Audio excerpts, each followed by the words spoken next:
Good evening, everyone. Today is Monday, June 12th. The time is 6:05 p.m., and this meeting is called to order. Please rise for the Pledge of Allegiance. To the flag of the United States of America and to the republic for which it stands, one nation, under God, indivisible, with liberty and justice for all.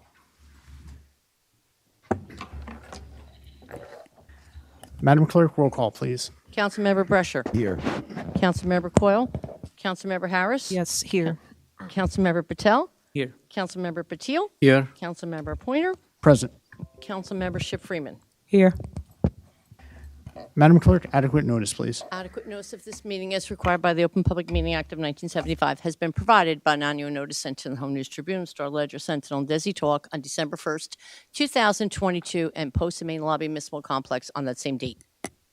The first order of business, we have the resolution of recognition. Madam Clerk, if you could please read. Whereas, and excuse me if I can't say this properly, I'm going to try. It's a malakam. Mellicum.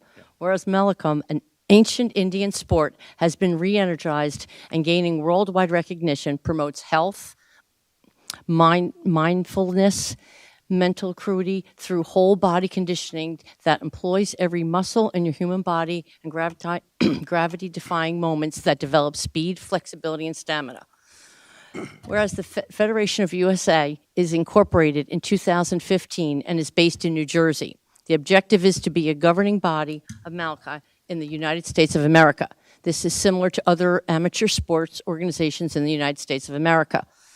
Whereas Malachi Federation USA has a variety of programs for all ages and skills levels from grassroots to advanced. The Federation strives to provide a positive learning experience for those interested in the sport. Through hard work and dedication, players can improve their abilities and possibly even represent the United States in the World Cup. Whereas the team of 6 men and 6 women traveled from New York to Assam with over 36 hours of journey to participate.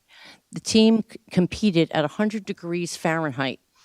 Whereas Team USA participated in Malachi's second World Championship, getting silver medals for the USA team for both boys, girls, along with individual events. Many have placed bronze and 4th place. Now there be it resolved by the Municipal Council of the Township of Edison that is fitting and proper to recognize and commend the coaches, all the named students, adults of the Team USA for the demonstration of excellence in addition to the countless hours of hard work and dedication to the sport. Thank you, Madam Clerk. At this time, I'd like to open up to the public for any comments. Seeing none, can I get a motion to close the public portion? Motion to close public portion. Second. Motion by Councilwoman, Council Vice President Harris, second by, I'm sorry.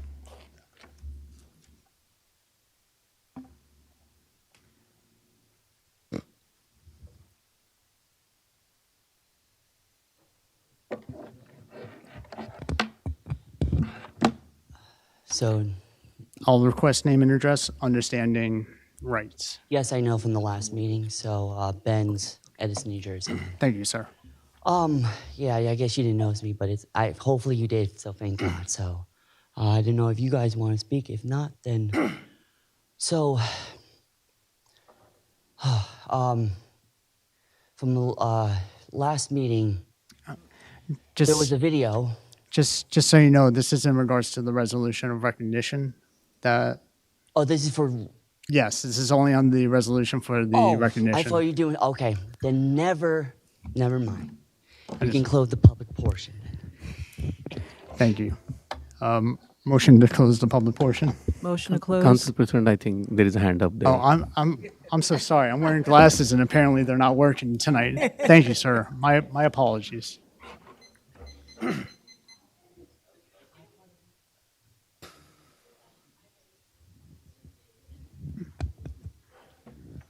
Hi, so we are part of the Malcolm Federation of USA. Just before you start, sorry, we normally just ask for name and address if you're okay providing. Yes, my name is Sanket Bakshi, and you said address? Township. Township, State, that's okay. fine. Township is South Plainfield, but I do work very closely with Malcolm Federation of USA in Thank you, Edison. sir. So on behalf of the Malcolm Federation of USA, first of all, I wanted to extend our deepest gratitude for recognizing our team here. All of these kids did an excellent job performing at the World Championship, as you called out. I also wanted to just point out that Malcolm Federation of the USA is actually one of the largest organizations for this sport outside of India. And we are actively working towards trying to get this sport as a demonstrative sport for the 2028 Olympics that are scheduled to be held in Los Angeles. Thank you. Thank you. And then part of this team, we are putting together an under 14 competition, which is going to be a similar competition across India and the US. And we are putting together that competition to happen the end of this year in December. And that would be the first of its kind under 14 competition that happens for boys and girls at an international level for this sport. So just wanted to highlight those two aspects. And I really I'm really thankful for the recognition that you guys provided. Thank you. Thank you, sir. Would you like to speak as well?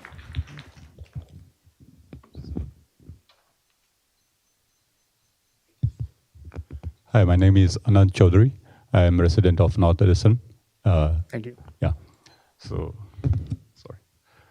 First of all, I also represent Malakam Federation of USA, Edison chapter. We have like 7 to 8 chapters across US, and our founder member Chinmay Patankar and his wife Pradnya Patankar, if you can raise your hand, they started voluntary organization over here. And I just wanted to, Principal Clerk, she already elaborated about the events that happened in India. It was supposed to happen in Bhutan, the World Championship. It was second World Championship in which these kids, mostly high school kids, they won silver medal. And this about this Malakam event, like. These coaches, they train like voluntarily throughout the week. Some of the coaches like Mandar is here, and some of the coaches, Sanket is also coaching, Jaydev, he's coaching after their traditional like office hours. So this is a 501c registered non-profit organization. And I appreciate all your help and recognizing this. I appreciate Councilman Nishit Patel, Councilman Ajay Patil, and Chairman and Vice Chairman for providing this recognition of this. Thank you. Thank you, sir. Would anyone else from the like to speak on? Yes.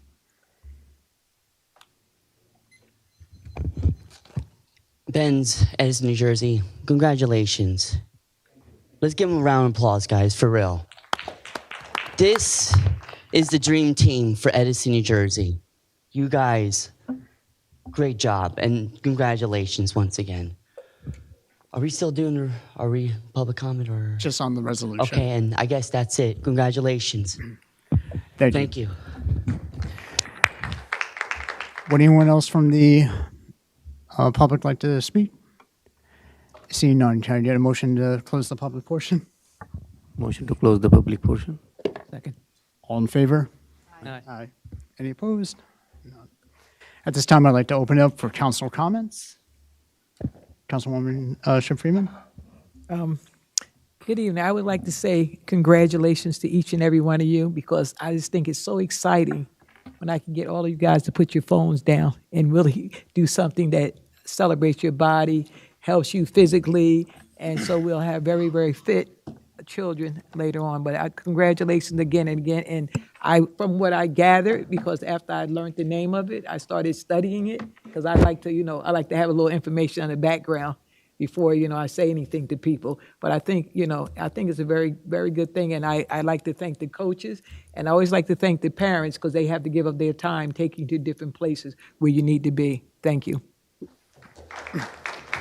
Thank you, Councilwoman. Councilman Patil. Thank you, Council President. I think it was 2 council meetings ago, I kind of announced the winners. And the reason I said why we are proud. This is an historic moment for Edison Township because you put the Edison on the world map. This is the big recognition for Edison. Again, thank you for that. And my council colleague did ask about what this Mallakhamb is. And I said, one of the speaker will come and explain you. But it's very difficult sport. And I have seen all of you performing in various events, trying to promote and educate folks outside the sport to understand what it means. It's very difficult. I don't think I will ever be able to climb on the static pole, ever be. So it might be easy to watch, but it's very, very difficult to perform. An amazing job. I cannot thank enough for Patankar family for promoting this sport throughout, I would say, around the year, no matter what the event is, small, big, medium, you're always there.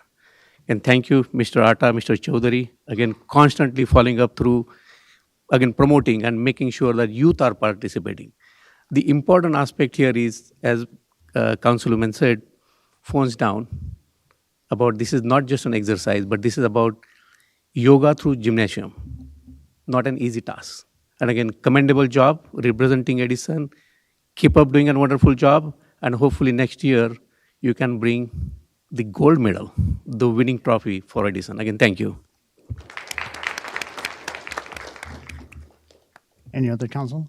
Council President? Yes, Council Vice President Harris. I've just completed my 5-minute crash course tutorial on Wikipedia on Mallakhamb. And so what I've taken in is, first of all, this looks like a visually mesmerizing art or sport or whatever. It might be some combination of both. It looks like it combines elements of dance, of gymnastics, and it looks absolutely intriguing and fascinating. So I'm going to continue my tutorial later on, but it looks like it has quite a long ancient history.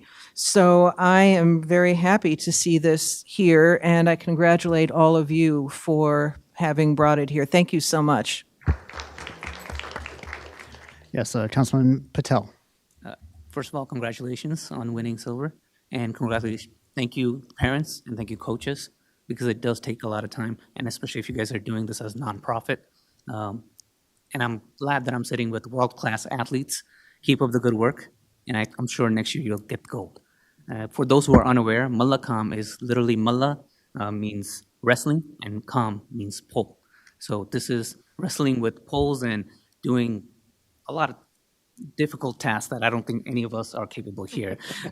So I just want to say this is a sport, and it's an ancient history, Indian tradition, and I'm glad we're keeping our culture. I'm glad we are continuing our traditions, and this is important to pass this on to the next generation, because we will lose our ways if we don't pass this on. And I thank you for participating.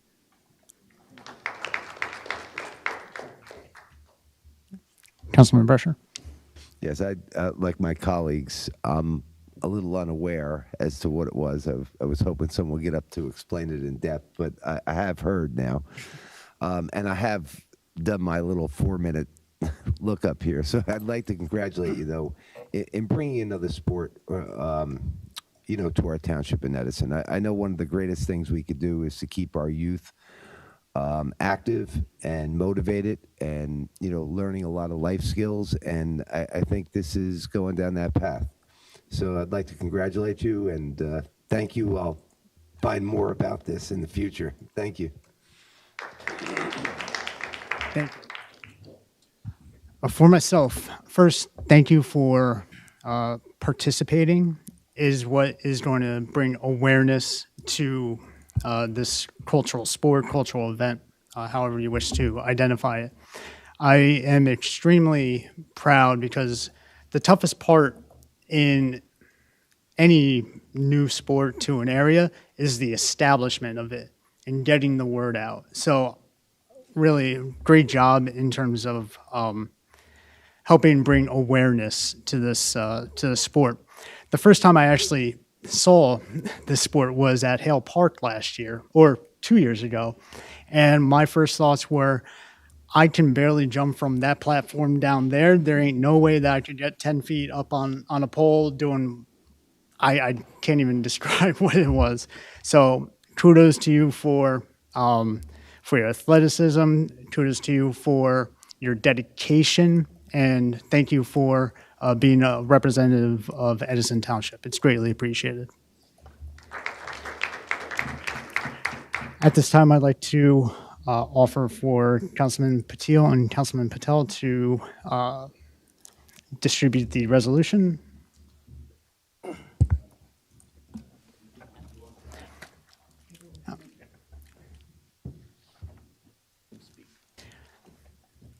You want him to speak during the... I would like to request the council a little bit, as you all have seen some video graphs or pictures of it, to spread this sport, and whatever elements that are being performed on pole or rope that we have been teaching these are all yoga positions, and it has got a great relevance with the ancient. I mean, all the yoga plus exercise plus, as you have seen, it's close to gymnastics as well. But as the yoga days are approaching, I would like to, have a opportunity for these kids to perform a demo at, I think we are celebrating at Papian Park. So if we can get a chance to have a demonstration there. Thank you. Thank you very much. Councilman? By all means, everyone, please come up. We can have This is for you guys. all the coaches, parents, mentors, and of course the winners. Come on, Margo.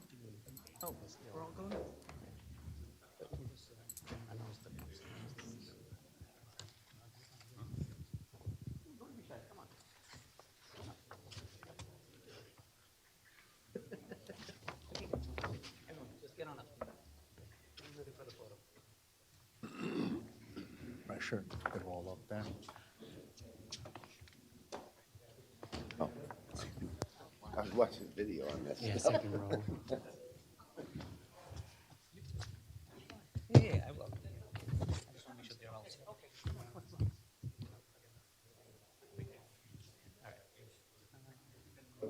Everyone squeezing a bit. Congratulations. Well done.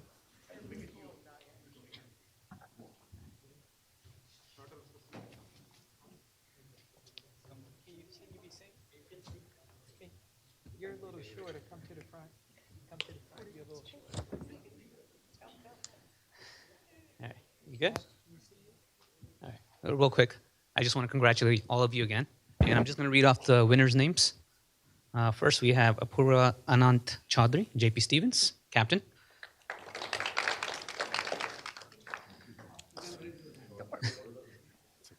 Then we have Rupa Rupesh Kulkarni, JP Stevens, captain. Rucha, sorry. Shreya Chinmay Patankar, JP Stevens High School. Advait Kedar Kulkarni, JP Stevens. Dean Jaydevan Woodrow Wilson, Middle School. Mrunal Mandar Patil.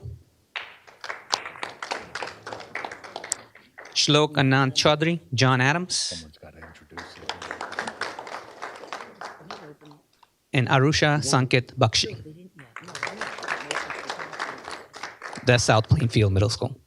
We have Ojas Manoj Upande, CRC Academy of Aerospace and Engineering in Connecticut. Wow, very nice. Gurji Manish Patil. She's in Mumbai right now. Okay. Sanket Bakshi, South Plainfield. And Ashish Patel. He's not here. Okay. And coaches Mandar Patil and Pradnya Patnankar. I expect gold next year, all right, guys? And I'll bring you back up here. Our aim is that.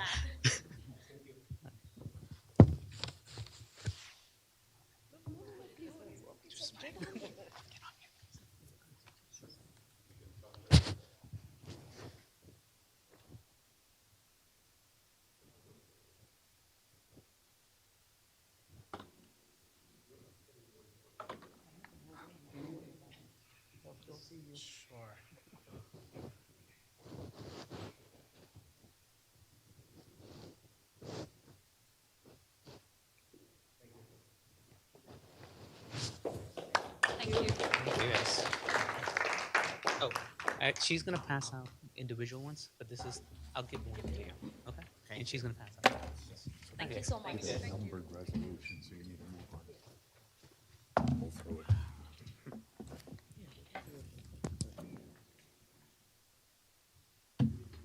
Yeah, yes.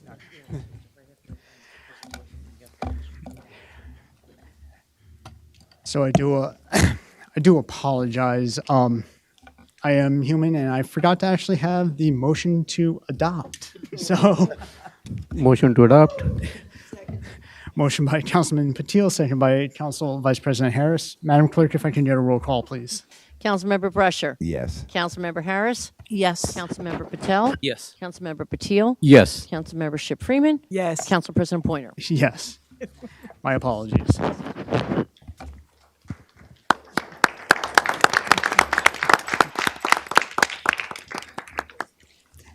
At this time, we're going to open it up for oral petitions and remarks. We're going to start from the list. First, we have Mr. Massaro.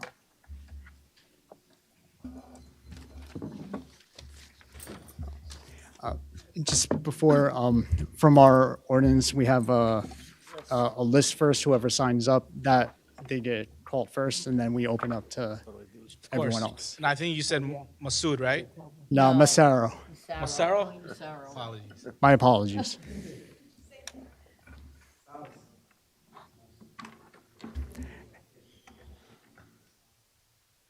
My apologies. Thank you for being understanding.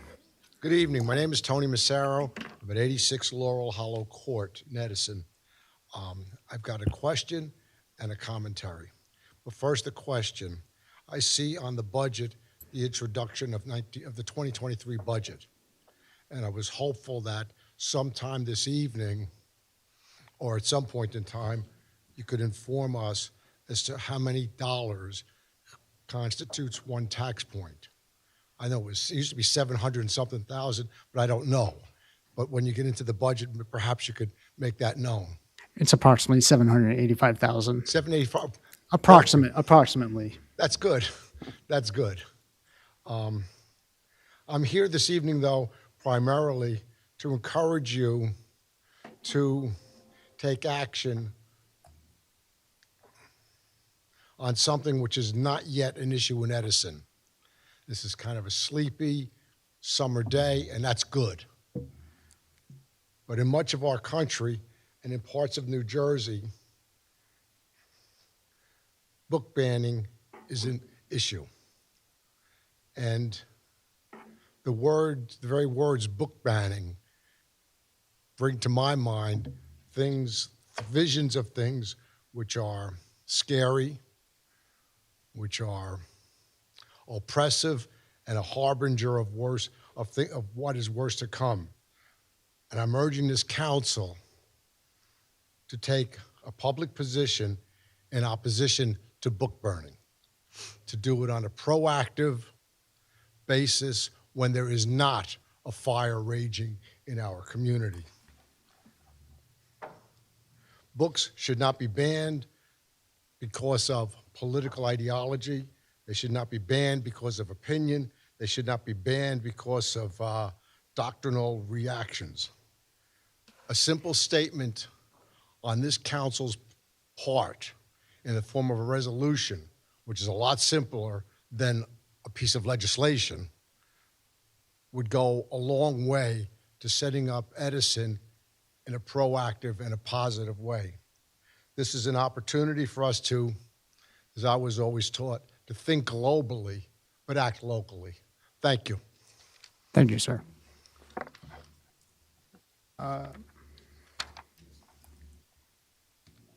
Next would be, I'm going to mispronounce the last name, but it says Masood. Yes. Thank you. And When you called him, I thought you were calling me, mainly because typically when my name is butchered, it sounds like that. So no, no worries. If this is your first time, normally we would just request name and address if you're okay providing. Of course. My name is Masood Chaudhry. I'm a resident of Clive Hills Road. And Pratibha Iswarapu, Clive Hills Road. Appreciate it very much. Thank you. Of course. I would like to say thank you for listening to us and considering our petition. Today, I bring forth a matter of utmost urgency that requires immediate attention and concerted effort. The rampant speeding and reckless driving that continues to plague our beloved neighborhood on Clive Hills Road, the safety of our community, particularly our school-age children, I have 3, hangs in the balance. It's imperative that we take swift action to rectify this perilous situation. I implore each and every one of you to implement effective measures without delay to improve pedestrian safety and protect the lives of our residents. I want to highlight that this issue has not gone unnoticed since in the past. In 2017 and 2018, we were in constant contact with Edison Police Department, who responded by placing temporary radar signs, issuing summonses to reckless drivers. This campaign showed promise, but unfortunately, the police department or township didn't pursue it further due to the lack of police resources. The absence of sidewalks on Clive Hills Road forces approximately 26 school-aged children to navigate a dangerous path alongside speeding vehicles every single day, Monday through Friday, and on weekends when they're playing, when they're riding their bikes. In addition to this grave concern, our neighborhood has become a hotspot for collisions due to speeding and reckless driving. Residents constantly face the danger of accidents as they maneuver out of their driveways. And the strain placed on our local law enforcement resources is unnecessary and avoidable. The time is to act now before more lives are needlessly endangered. Furthermore, it is disheartening to witness a disregard to exhibit by so many motorists who fail to stop for students disembarking from the school buses on Clive Hills Road. On few instances I've witnessed when I was taking my son to his bus, the school bus had the stop sign fully out, and there were multiple cars that didn't stop for that. Okay, and if any one of these kids get hit, I mean, things can get pretty crazy, and that's something that Clive Hills Road can promise. So we're actually hoping that you guys can take action on this. To address this urgent matter, we propose a comprehensive set of measures aimed at enhancing pedestrian safety in Clive Hills Road. Firstly, we must invest in installation of sidewalks along the road by providing dedicated space for pedestrians separate from the flow of vehicular traffic. We significantly can reduce the risk of accidents and ensure the safety of our community members on foot. Secondly, implementation of speed humps, strategically placed speed limit signs, radar signs, solar-powered radar signs, speed cameras can be great deterrent for speeding motorists. We must compel drivers to slow down and prioritize the well-being of our residents and pedestrians. So oftentimes what happens is our street is used as a cut-through to get to the Parkway, get to the Route 1, and additionally get to the Turnpike. So, and I understand, shortcuts are great, but not at the expense of our little ones. Okay, I'm sure every single one of you sitting here has little kids, has grandchildren that you will do anything to protect. And we are here to make sure that you guys hear what we've been dealing with. And I'd like to remind each and every one of you that District 4, which includes Clive Hills Road, represents a substantial voting block within our city. By addressing these concerns and prioritizing safety of our residents, particularly our school-aged children, we can make substantial impact and set an example for the entire community. I humbly request that you keep me informed on the progress made in tackling this urgent matter. I'm prepared to provide any additional information or assistance required to expedite the implementation of these proposed safety measures. In closing, I extend my heartfelt gratitude for your immediate attention and unwavering commitment to the safety of our community. Despite previous challenges, I'm confident that together we can find a solution that ensures the safety and well-being of our residents. And we do have a petition signed by at least more than 50% of the residents on Clive Hills Road. And if you wouldn't mind, we'd like to hand it over. If I can, just to our attorney, what would the process be from a petition standpoint? So the clerk's office is the keeper of documents. Please present your petition. They will make sure that the administration gets the necessary copies of it or the originals, and I'm sure someone will be in contact with you. What you're really talking about is an enforcement issue, and you want somebody to pay attention. So it's a good first step. My apologies. Go ahead. No, I'm sorry. Okay. Yeah, I was in contact with the Edison PD back in 2017 and 18. And we went back and forth. They sent police officers in unmarked cars. They issued summonses. They placed a speed radar sign, solar-powered speed radar sign. But they did inform us that it was going to be temporary.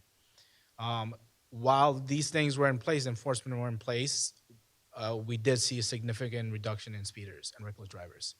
But unfortunately, we can't have police officers there all the time. But we do need some type of measures that when they're not there, the traffic is slowed down and our kids can play in safety. And we're some of the highest property taxpayers in Edison based on by square footage.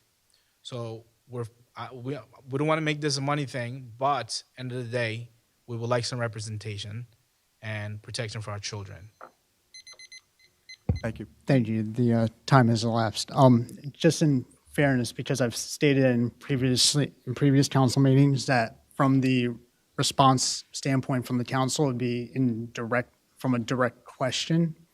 What I'll say is I will request the administration to contact Sergeant Winters and Sergeant Semino, as they are the head of the transportation portion of the EPD currently, and see if they can do a study to start seeing about the signs and such. If that's Permanent okay. signs.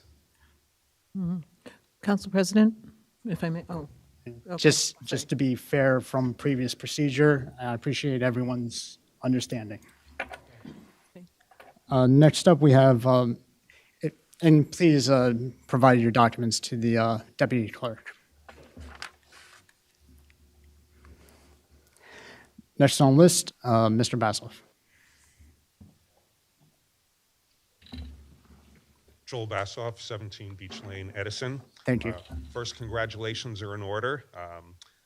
Congratulations to the participants in Malacham. It's really a boon to the community to bring such a fascinating and comprehensive activity to our community. Congratulations to everyone who won their party's nomination and who won party office in the last primary. But even more importantly, I'd like to say to anyone who did not prevail, I hope that they will continue to be involved in civic matters, because the more people that are involved, the more of a robust democracy we'll have and the healthier community we'll have. Now on to the agenda. There are a few items on the agenda that raise some questions. I noticed that there will be a proposal for an ordinance to exceed the statutory budget cap of 2.5% and to raise it to 3.5%. And it just raises questions because it's taken so long for the administration to produce a budget. So for half a year, this council was making appropriations on an ad hoc basis without really having a picture of how that would impact the budget. And now, as it turns out, it looks like we're going to have to exceed the cap that the state has imposed. And everyone understands that we're in an inflationary period. Nevertheless, I notice also it looks as if in some areas our property values are going down, because I noticed there's also an item on the agenda, 10D, successful tax court appeal, and I've noticed that this has come up on, it seems like every previous agenda, so it looks like at the same time that we're spending money in excess of what our budget should allow, our property values might actually be declining, and you even have to wonder if there's some kind of a cause and effect. So I think it would be helpful if in advance of the next meeting or at the next meeting, if we could get an explanation, or at this meeting, as to why now it's necessary to exceed the budget cap. Another item on the agenda that raises questions is 12C, that a no-bid contract is being awarded to an engineering firm to supervise the reconstruction, renovation of the Toth Health Center, and it just raises a question as to why it should be a no-bid contract. And then finally, item 16 on the agenda, almost $50,000 for architectural services for the renovation of the firearms range. It just seems like an excessive amount for simply architectural services for renovation. It doesn't look like we're talking about a new building. So maybe an explanation as to just what's involved with that and why it should cost as much as it does. Thank you. Thank you. I do offer to the council for any of the questions. I can address some of the questions if that's okay, or would you prefer I wait until the resolution parts when we're going through?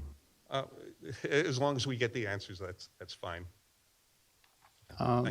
I'll make sure that they're addressed. The three questions I have, the cap bank, the 12C in regards to the tow center, and the architectural for the firearms range. Right.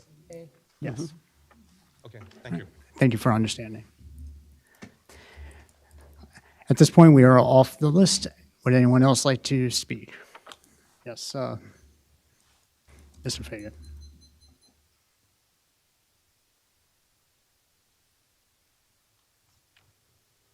Nick Fagan, 42 Edgewood Road. Thank you, sir. Thank you, Council President. I rise in just some additional questions on some of the spending that's on this agenda. 10E for the temporary municipal appropriation for the Edison Center. The resolution is lacking in terms of explanation why $250,000 is, or what $250,000 will be used for at the Edison Center. So if you could please address that when it comes up, I would appreciate that. And also, I echo Mr. Bassoff's on 16A. It just seemed like a lot for just engineering services if we're doing a renovation. I don't know if you could explain why that costs $46,000, that would be appreciated. And then the last thing that I had that I would like to is on 11B. Thank you, and I applaud the council, and I would urge your support on 11B. That corridor needs some help, and this will definitely help that corridor. So it's been many, many years in the making on that, I think, right? Much longer than I've been a resident of Edison, maybe 5-6 years, I think that process has been going on. So it's very good to see that come to fruition, and I hope that you will support it on Wednesday. Thank you. Thank you. And just to recap, 10E in regards to the Edison Center and also 16A.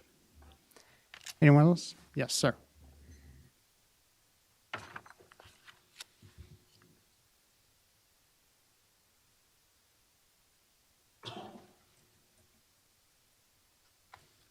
Don Tarr, 52 Reeder Road, Edison, New Jersey. I'd just like to take a few minutes to piggyback on some of the comments of Mr. Massaro, because book banning is apparently becoming an issue even in New Jersey in certain communities. And I know some people say that certain books teach us to have a negative opinion of our country, but just the opposite is true. By calling out the evils of racism, anti-Semitism, cultural and ethnic bias, we instill knowledge that these prejudices are wrong. If we ban certain books, we take away those very valuable tools, our very best tools, in working to end these wrongs. Ladies and gentlemen, we cannot sanitize history. We have a great and wonderful country. We've accomplished much, but we still have much to accomplish. Our country is not without its historical blemishes. Knowing these and understanding these will aid future generations combat some of the hatred we're seeing in our country today. Many could benefit from the great Harper Lee novel, To Kill a Mockingbird, and read about the courage of Atticus Finch. But that book's banned around many communities in the United States. Many people could benefit from reading The Color Purple, which was a Pulitzer Prize winner, but it's banned also. Many could have benefited from reading the diary of Anne Frank, and possibly that would have helped to eliminate some of the anti-Semitism we see pervading our nation today. Many could have benefited from reading Of Mice and Men, the great John Steinbeck novel about migrant workers and immigrants during the Dust Bowl in the 1930s, but that's banned in many communities today. Much of the anti-Asian fervor we see in our country, with people being shot just because they're Asian, might be banned if people were able to read The Emperor Was Divine, a great novel about Japanese Americans at Manzanar. Not a good point in our history when we interred Japanese Americans in the essentially concentration camp environments. Many could benefit from knowing that the 442nd Infantry Division, the Japanese Nisei Division, was the best division in the United States Army at the time, the most highly decorated division for its size in American history. While they were fighting in Europe, their brothers, sisters, mothers, and fathers were imprisoned at Manzanar. But those books are banned in the United States in many communities today. 1984 by George Orwell talks about totalitarian governments. We're looking at it right now. We're seeing it today. But that book is banned in many communities today.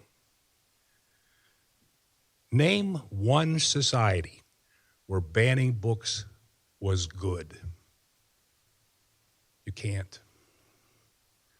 Our community is known for its racial, its ethnic, its religious, its cultural diversity. I am urging you to take a position on banning books in this community, and that position is no. Thank you. Thank you. Anyone else from the public?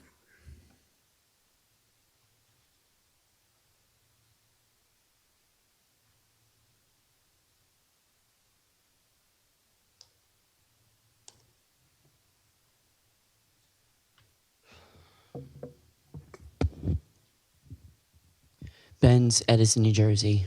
Thank you. So what I just recently heard about the book banning, I'm not allowing that. I'm sorry, we're not going to allow that. It's a trend that everybody wants to play, and they're doing it to hurt the LGBT. You see, we're seeing it in Florida. We're seeing it in different other states.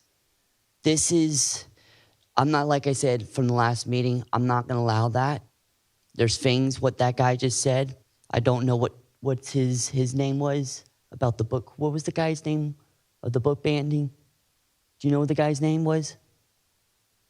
The guy of the book who talked about the book banning. So here's the thing. Are you trying to ban LGBT books or? Oh, against book ban. Okay, cool. Okay, I thought that you guys, okay, because I was like, no, we can't have this. People have to understand culture. Like, for example, the Juneteenth, okay? The Juneteenth. I was there. It was a great parade until it rained. Hopefully we still have it, because I left because it was raining. I had nothing on. But I don't want anybody to start banning books no matter what it is. If it was LGBT, Juneteenth, we're not, well, it looks like it's raining already, but there you go. I don't want this. I really don't. We need to put a stop, because if let's just say if it does happen, I will call Garden State Equal Quality, my friend Christian, and he will come with the AG and the governor of New Jersey. This topic is going around, and I'm telling you, we're not going to have it here, not in Edison, not in New Jersey at all. Miss Marlene, how many minutes do I have left? 3.5 minutes. 3, okay, cool. So, I'm not sure, there is a video out there about some lady from Philadelphia. She's, I guess, a journal. You guys heard the video. I sent it to show you guys are aware. They're having investigation apparently coming from what his name is a mouthful. What is his name? Give me 1 second, because sometimes I can't pronounce his name right. And I want to get it right on the record instead of me calling him Mr. Transparency, because I'm calling him Mr. Transparency. San Jose Valley Transparency, if I got it right. Okay. So he posted a video about what happened on Monday from last month before I came on Wednesday. But they didn't highlight that, so I guess Monday was more important than Wednesday. And I guess David's not here, and I guess you're covering for David, I guess, right? Yeah, well, there you go. I don't know where Christo is. I don't know where everyone else is, but hopefully we can see everybody on Wednesday. And I know this is going to be on YouTube, so I have no beef with Transparency. He does a lot of good things, to be honest with you. A lot of these organizations, these auditors, they're pointing things out. And this video around, the 22-minute mark that I put a timer on there, it was interesting. I don't know what you guys are going to do, but it looks like it could be serious. I can tell you it could be serious. So unless you guys have an update or your response on that video, because they're literally suing the township. They're suing the administration. This is absolutely happening. If they back their claims up of what you guys are doing towards Christo and the rest of this community. And I don't want this to happen. I wish we can just stop so these can stop, so we can all get along. And no one shouldn't get sued. This township shouldn't be sued. No one shouldn't be bankrupt. And they're also talking about the contract of the business administrator. 1 minute left. What was that? You have 1 minute left. 1 minute. Her husband got involved in that video as well. I'm not sure if you saw it. But like I said, I don't want this. I really don't. You guys, I don't know who restrained Christo from his rights, but you guys this is going to be, it's going to be a big hot mess, and you don't want that. So you guys have to do something before this legal action really happened. Because that video, that actually kind of scared me. If I was in you guys' shoes, you guys better figure something out, because they really are coming. There are a lot of people are trying to take this township down because of what you guys are doing to Christo and the community here in this township. But with the resolutions, give me 1 second. I want to make this quick. If I can just get 15 seconds, please. The resolutions, that would be at the Wednesday meeting. Wednesday? Okay. All right then. Because some of these, they're too much. They're a little bit too high, but So I don't want to be disrespectful or anything, but all right, time has elapsed. That's totally that's fine. I'm out of order. So all right, thank you, and let's get the job done. Thank you very much. Thank you. Any other first-time speakers? Any rebuttals? Seeing none, can I get a motion to close the public portion? Motion to close public portion. Second. All in favor? Aye. Next, we have 6, review of minutes. Any questions or comments? Seeing none. 7, reports from all council committees. Start to my right, Councilman Brusher. I don't have any updates on the Amazon, the change in the warehouse, or the public advocate. I need to take a further step with all 3 of those that I have not done. So I'm behind on those, but I'll get them done this week. Thank you. Thank you. Council Vice President Harris. None at this time. We have both a cultural arts commission meeting tomorrow and also library board meeting. So I'll report, I guess, at the end of the month. Thank you. Thank you. Councilman Patel? Just two. Open Space Committee. We met on June 1st at 7 p.m. Discussed bike paths, the master plan, and how the new update will be mindful to bring the to-do list to the front instead of being buried. Also, we talked about 1705 Woodland Conservation Foundation, how we can help them get grants, and the Barnes Preserve Red Trail. And the second committee, the Billboard Committee, I just want to say that Council President John Pointer found some really interesting law cases, and we're going to be updating something soon. Thank you. Thank you. Councilman Patil? None at this time, sir. Thank you. Councilwoman Ship Freeman? I also met with the Jazz Committee for Middlesex County, and we're going forward with on September 28th. It was going to be at Yolentz's place, but they seemed that because we have a stage at Lake Papiani, they said that would be a better place to have it. Hopefully, we'll get a connection with our high school students so they can play for half an hour, because every other group is having their high school perform ahead of time before the program goes. And with the Housing Authority is opening up on June 19th, a Section 8. You can sign up for it at the time, because some people don't have enough, they're not making enough money because they still have, I think the minimum wage in America is like $7.25. So there are people who would need that Section 8 allowance to help them keep going. And also, I walked into a library meeting, which was quite interesting, and the library, what I know about they were saying about book banning, but I talked to people from the education department in the school system, and they've already, before time, they've already taken care of that resolution to do the right things. The school usually is always out front and always the leadership in a lot of things, and I like to thank this school systems for that. And the only thing with the library, the people are still kind of nervous about their library closing, and because it's like improper data, because if you use data differently to a different place, then it comes out totally incorrect.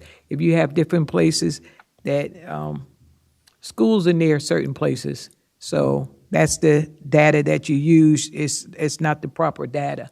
You have to use a data that has the yardstick for all three branches of the library in order for you to get an accurate reading of what's going on in our libraries. Thank you.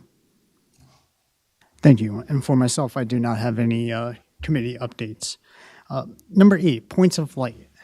Would anyone like to mention? Council President? Yes, Council Vice President Harris. Yeah, just a few. First of all, I want to thank all of the law enforcement who came out for the torch run. I have show and tell here.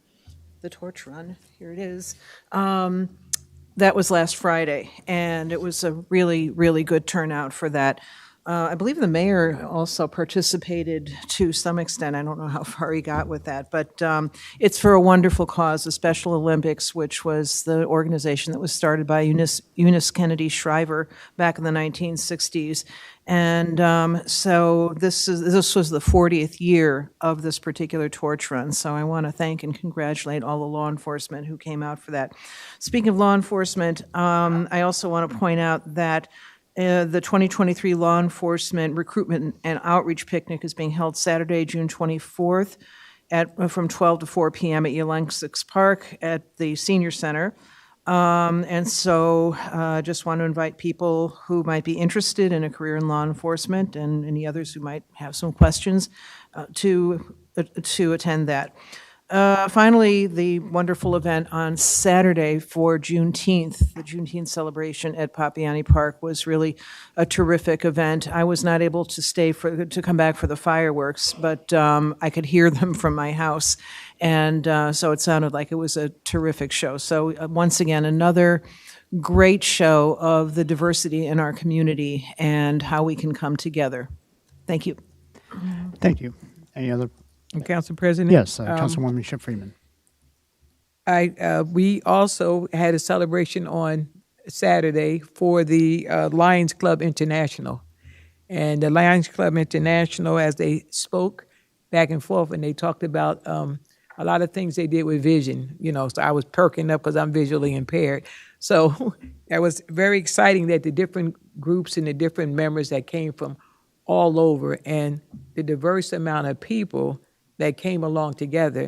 And as we walked over to celebrate the Juneteenth celebration, an Asian group from South Asia led with the drums and the streaming on up to the Juneteenth celebration, was made it even more exciting, and was just the best at all. And I tell people when they do bad things, so I applaud people when they do good things also.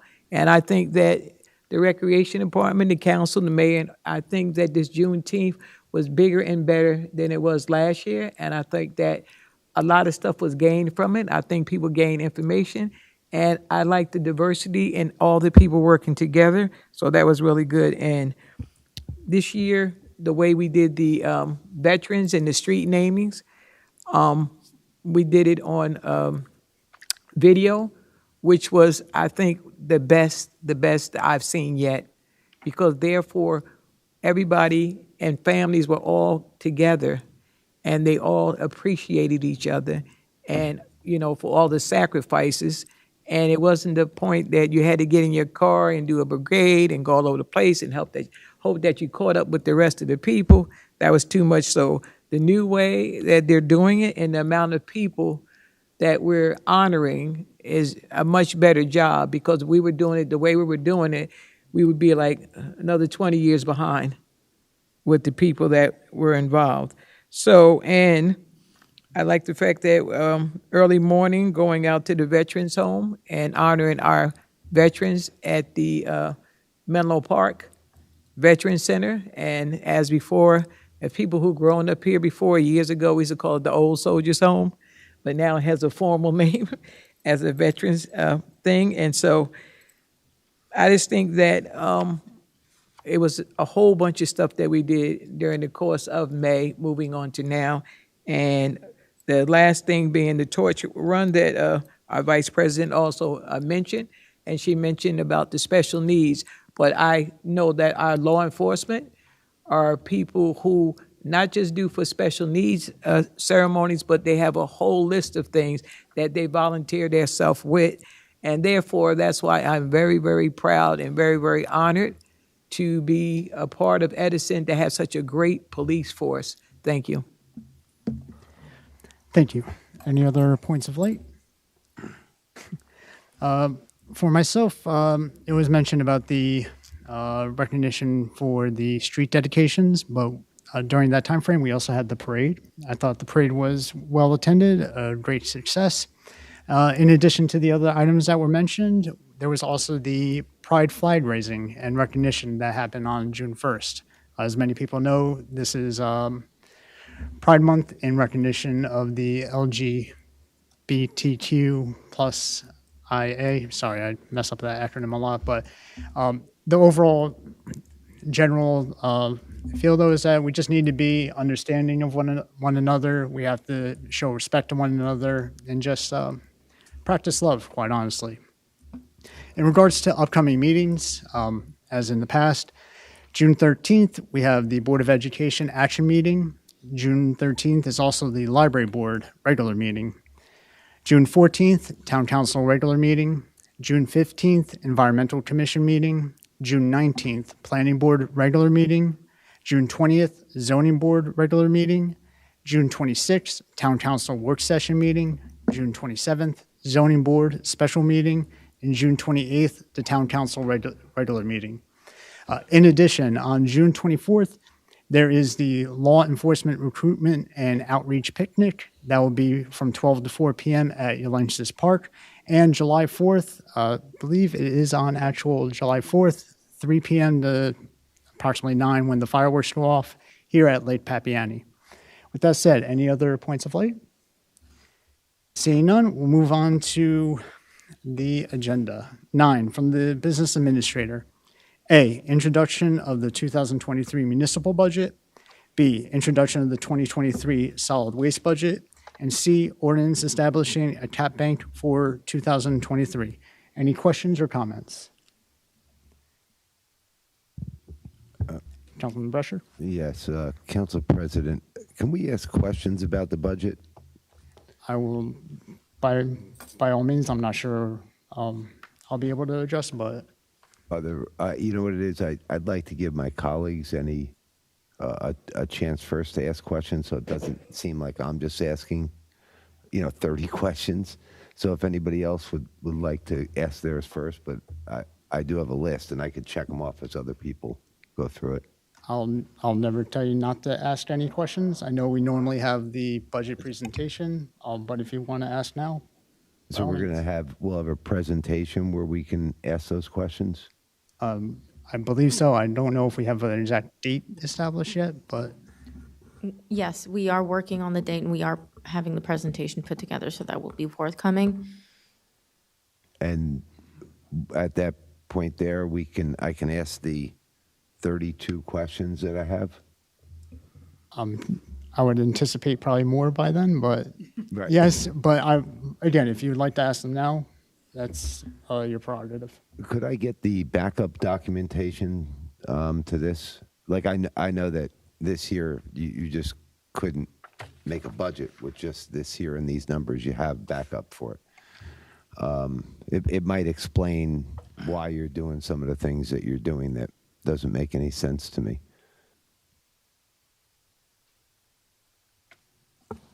What are you referring to? The summary document page? Would you like? I'll give you an example. Would it be easier maybe if Councilman Brescher would email them to me? I can certainly provide whatever I have. No, I'm looking for to answer your questions. Okay, to make the budget, just let's just take public safety, right? You have a line item for salaries and wages for $25,450,309. Did you just pull that out of the air, or I know that you actually have documents, that show me how you got to that $25 million number. That's just one of the many, because when I go to the bonding and stuff, right, the money that's allocated for capital, you'll have a dollar amount like $6 million. What does that mean to me? $6 million for, whatever it is, police department or fire department. I'm looking to know what projects you plan on doing. But so you have some kind of document that led you to make this document, and that's what I'm asking for. What you're referring to, though, the appropriations change summary, those are for the operating budget. So that would not include capital projects, if that's what you're referring to. No. Okay. Let me just start back. I spoke originally about the police department, right? You have a $25 million line item, and all I'm asking for is how did you arrive at that number? But understand, my question is not solely for the police department. It is for every department and every budgetary item that you have. Right, so what I'm looking for is the documentation that you put together or somebody put together to come up to that $25 million item. But where I'm going with this is I'm looking for all your documentation. So then I went to the capital, which I do really realize is a separate item. I mean, of course. But in capital, you say you're going to improve the police department by $4 million. I just made that up. It might be 3, 4, 5, whatever it might be. But what are you going to do for the police department? Are you changing carpeting? Are you going to change the iron bars in the jail? You know what I mean? We have no clue sitting up here. So what I'm asking for is, how did you arrive at those numbers? And whatever you use to arrive at those numbers, I'd like a copy of it. That's simply put. Can I get that? I'll review that with the finance department. Okay, I'll tell you what, Council President, then, because I've had that, and I was looking for a yes. I thought it was a simple yes. But instead, then, I'd like to ask my questions here. You know, because if I was to get that, it could alleviate a lot of this. So, well, my council Unless colleague. you want me to chime in here. Traditionally, Just because he's been recognized, would it be okay for him to make his comment? Thank you. Thank you, Councilman Patil. Thank you, Council President. You know, typically when we get the line item or the budget introduction, we get the packet and we have the printed packet, right? And the supporting document, Councilman Brasher is asking pretty much is the department-wise budget, and that's how the underneath details goes into that. Just to an example, if the recreation says, I need $40 million, this is my budget. And recreation department will have detail line items, salaries, the park improvements, hey, I would like to do one turf field here, any of these capital projects, etc. Those details are there. It could be at summary level, or it could be you can go down all the way to the salary level. So those are the supporting documents. Typically would request, even I would be requesting some of those documents, and that's what Councilman is asking. But the second thing is the question and answer. I think once Mayor presents the budget, that's the time we typically would ask the question, and it is not 10 question, 25 question. If the audience remember, I had asked almost an hour, hundreds of questions during one budget session. So until we are satisfied, we can keep asking every line by line item and asking during the after the presentation.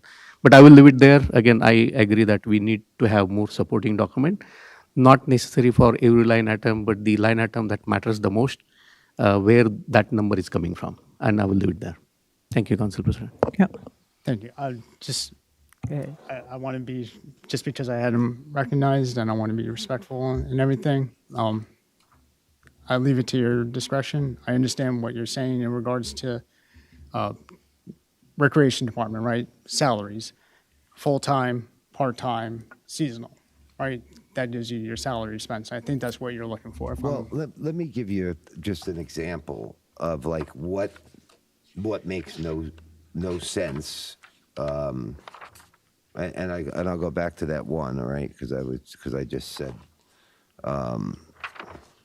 But let's say public safety, right? And this is why you want the backup, because you paid $22,255,000 roughly last year for our police department, right? $22 million.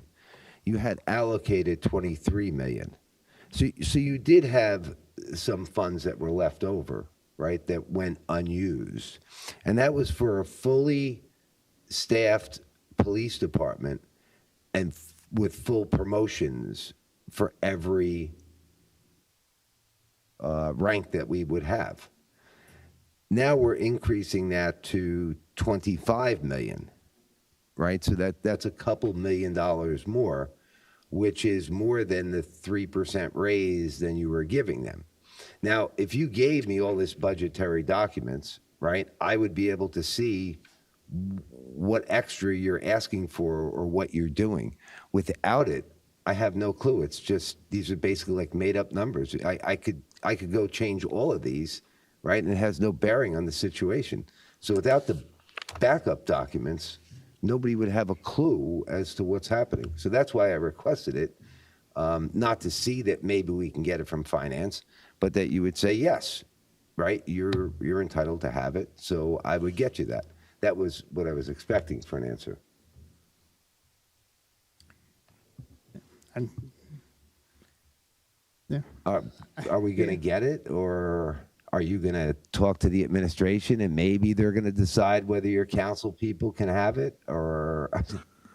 Well, part of it is that we're also reviewing the documents with the Finance Committee, so I want to make sure that we fully go through the Finance Committee, which is what we are planning to do in the next couple of weeks, at some point, probably before the presentation, so we can truly vet it through the Finance Committee. So part of that is having that discussion with the Finance Committee and having them review all of the backup as well. So I'm certainly, we can certainly sit down. I know in the past you've probably sat down with administration and gone through these line items. I can certainly do that. But again, I want to discuss this with the Finance Committee themselves. So in other words, you and the Finance Committee or somebody produced this document, right? But you're unsure as to whether you have the backup to substantiate your numbers here? I didn't say I was unsure. So you do have the numbers to substantiate your numbers, right? It goes all of it through our admin system. Okay, well, listen, I'm asking for the backup. And then, like, I just asked a question, and then you started talking about, like, instead of apples, we're talking about potatoes. You know, I'm just looking for the backup document. And so I realized in talking to you here, you didn't put this document together, right?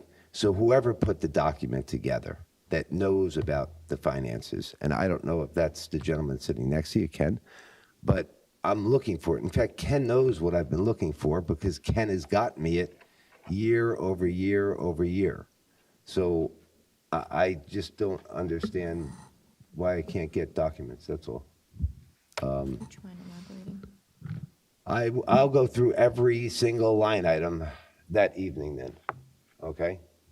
And they can run upstairs and go get the backup documents or whatever they need, but understand that I just want to go on the record that I asked for this here now, right? I wasn't told I was getting it. And when the day comes and I don't know, and I can't explain, we'll let the public decide. All right, we can skip all three of them then for me. Thank you. Thank you. Any other questions? Council President? Yes, Councilwoman Schiff Freeman. Before we prepared a document before, when I was with the team, the Finance Committee, before producing that, we met with each group. We met with the chief of police. We met with all the various different groups before we even decided to introduce this. And that's how we had all the documents before we went into introduction, because each group we would meet with back and forth. Even when we were on Zoom, we would still meet with different groups of people throughout this whole building, and the different departments we would meet.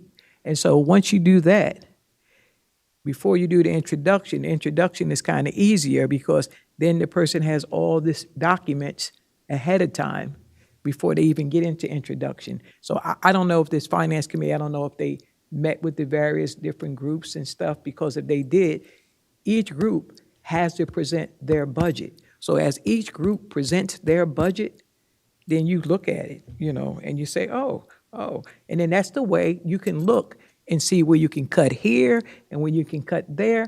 But without that, you just don't know. It's just a blanket thing. I'm just saying, that's when I was in charge of the Finance Committee, but, people can do stuff differently. But I like the fact that we had the documents already before it was even time for an introduction. Thank you. Thank you. Any other questions or comments? For myself, if I can ask Mr. DeRoberts to possibly give an explanation on the cap bank, just because it was asked from the public before. This is something we typically do each year. First, I'd just like to point out that the budget that's presented to you for introduction complies with both the appropriation cap and the tax levy cap. We put forth the ordinance for consideration to exceed the cap bank, the cap amount to accumulate a cap bank is for future needs, just in case we get into a situation where our appropriations would be higher than the 2% or 2.5%, and we need extra spending room. So it doesn't mean necessarily that we're going to spend the additional money that's authorized under the cap bank. It's just preserving the opportunity for the future if we need it. As a follow-up, in regards to appropriations, that does not necessarily equate directly to tax revenue, if I understand that correct. Thank you, because I think some of the misunderstanding is that it's a direct proportion to the tax amount. So I just want to make sure it was understood that it was separate.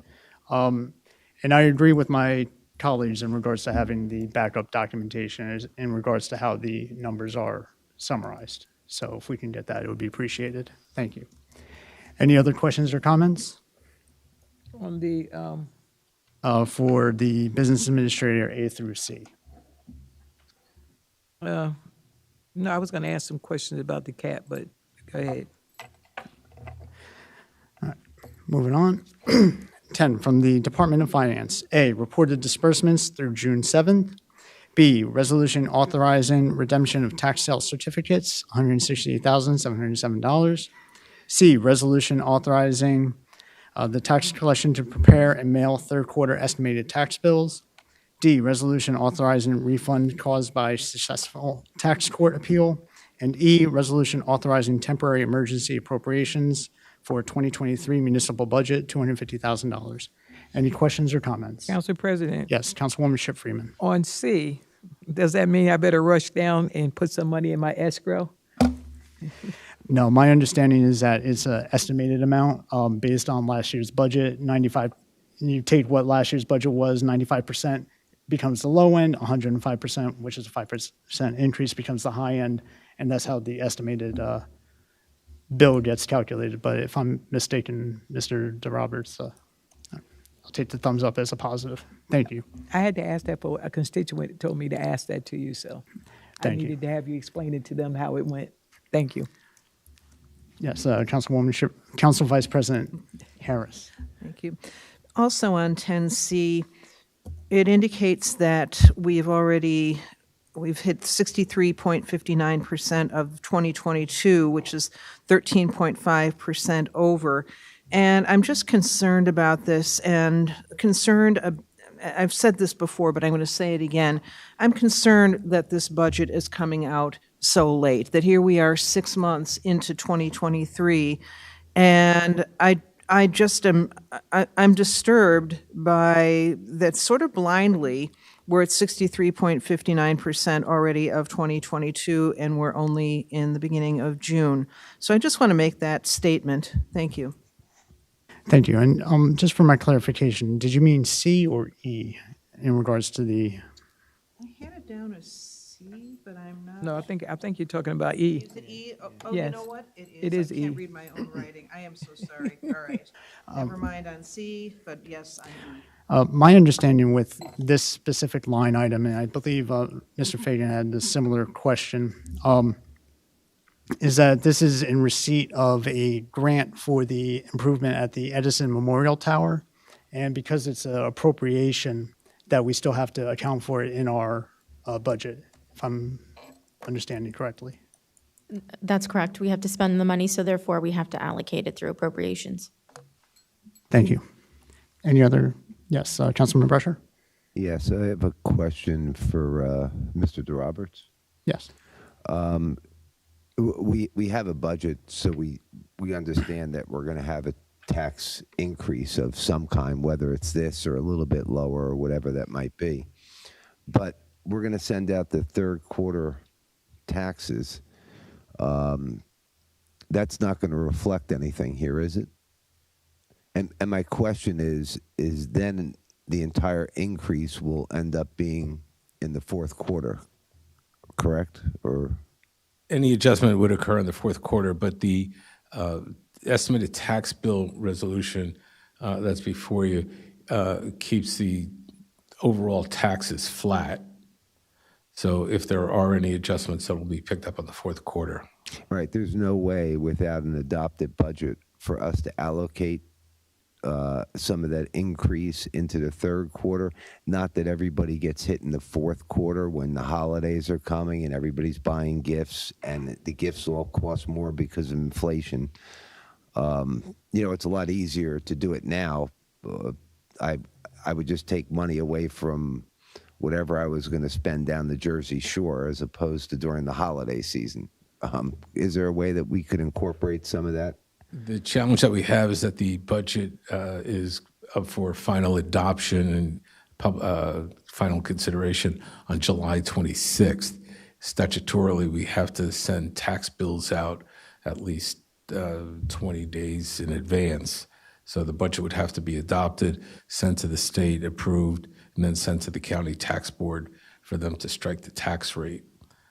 So the time limits don't allow us to do that by August 1st. All right. Thank you. Thank you. I actually have kind of a similar question because I was under the impression that, say the difference is $1, that $1 doesn't necessarily get allocated directly into the fourth quarter. It would be proportioned out to the first quarter of next year and the second quarter of next year. That's correct, but the adjustment would start in the fourth quarter. Okay, so it's not an all. It's not all the fourth quarter, correct? Okay, thank you. But is it enough to make a difference though in somebody's Our tax? projections are that it'll be a negligible change.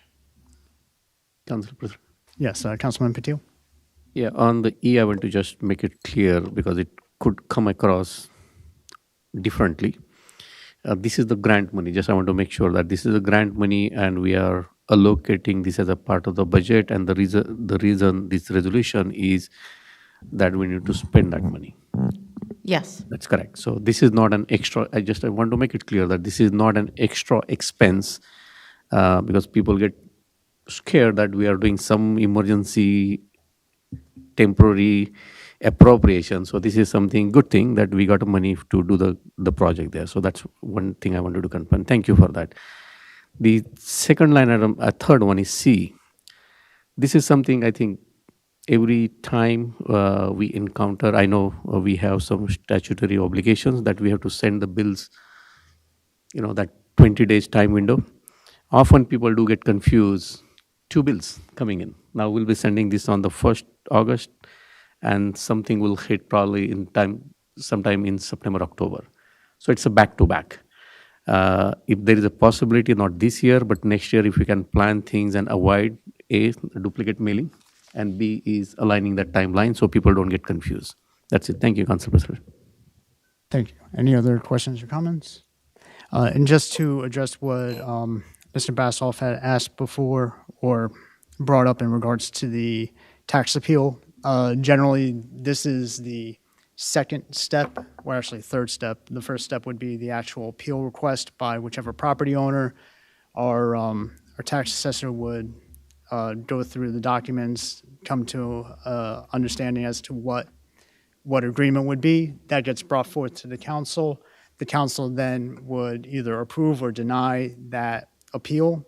If we approve, then we have to also then authorize the refund. So this specific resolution is regards to the refund of a previously approved appeal. Thank you. Moving on, 11, from the Department of Law. A, ordinance amending Chapter 27, Department of Sewer and Water by amending 27-7-6, prohibited waste. And B, resolution designating properties commonly known as 2080 Route 27, 2068 Route 27, 2 Schuyler Drive, and 1810 Route 27 as an area in need of redevelopment condemnation pursuant to local redevelopment and housing law. Any questions or comments?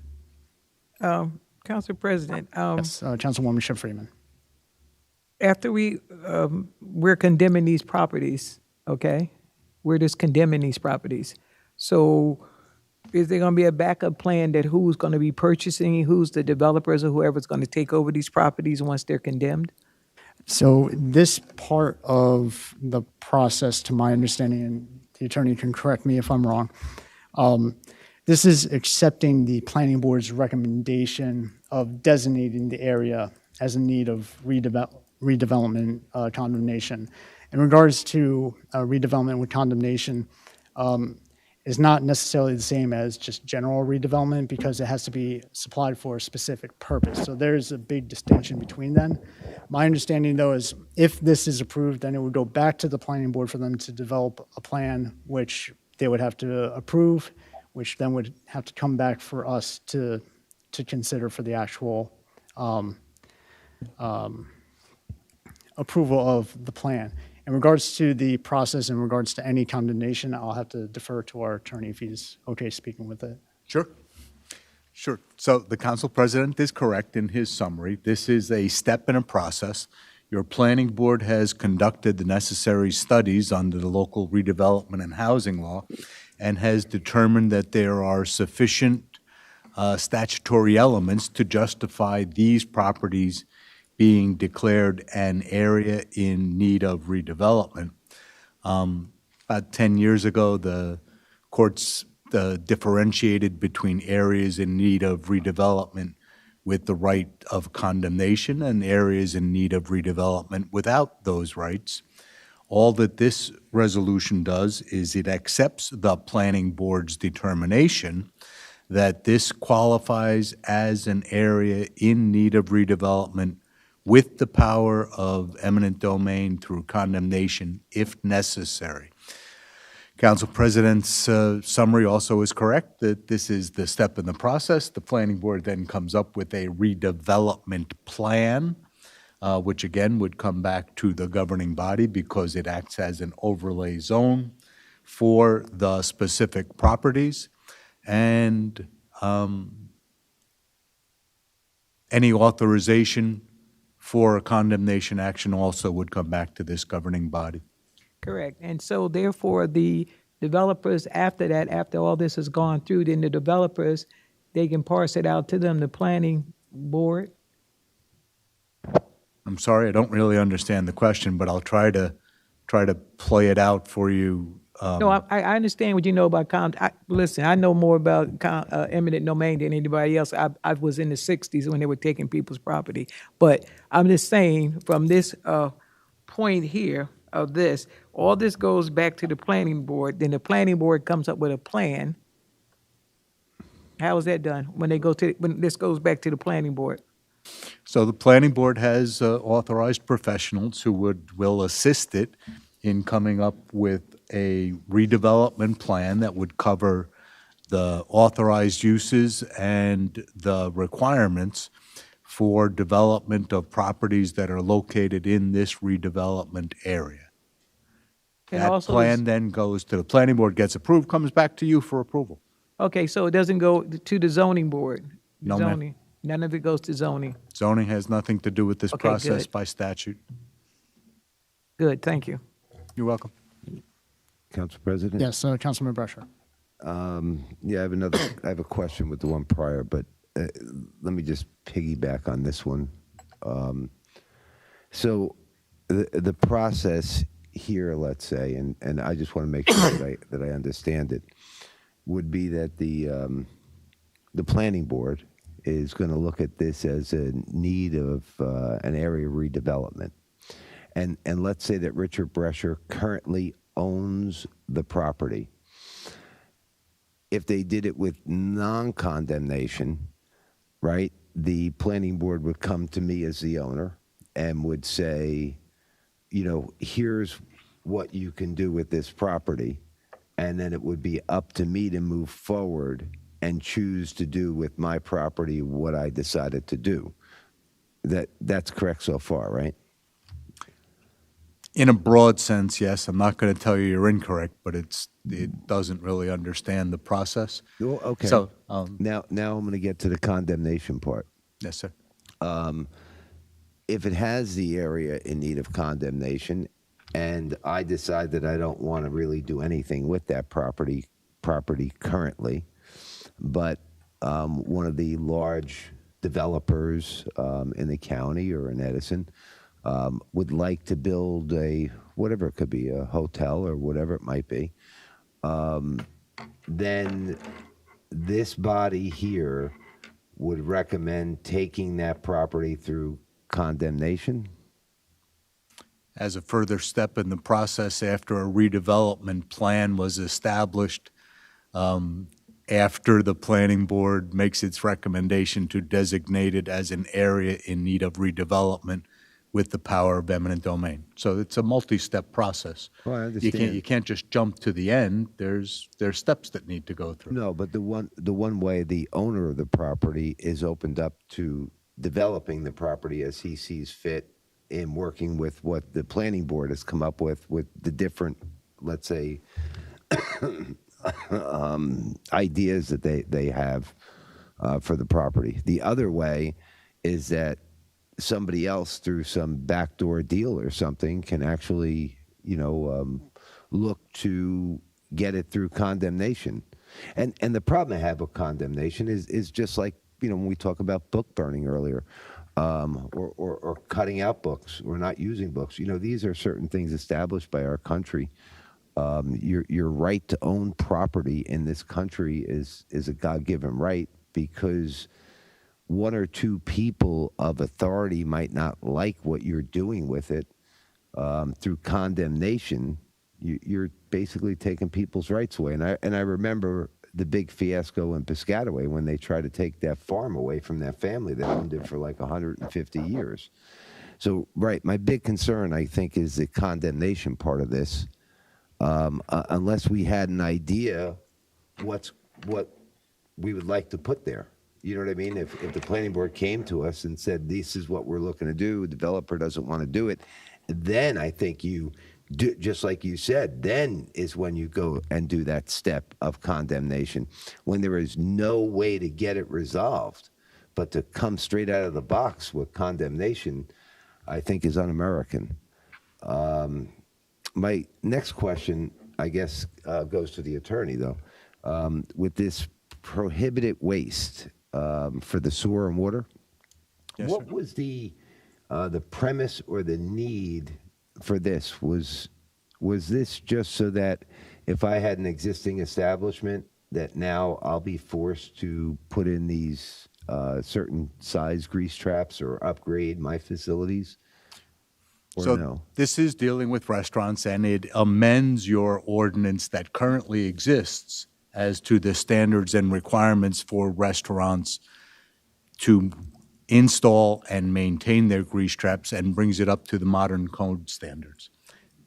Right. So if you had one and you had a 10-gallon grease trap in there before, and currently you'd be required to upgrade that, or not? Perhaps I couldn't get you into that granular of a detail as to what the specific grease trap requirements would be, but my review of your ordinance shows that it implements the new and required engineering to ensure that grease traps don't foul the sewer system and cause difficulties not only for the property owners, but for property owners that are downstream.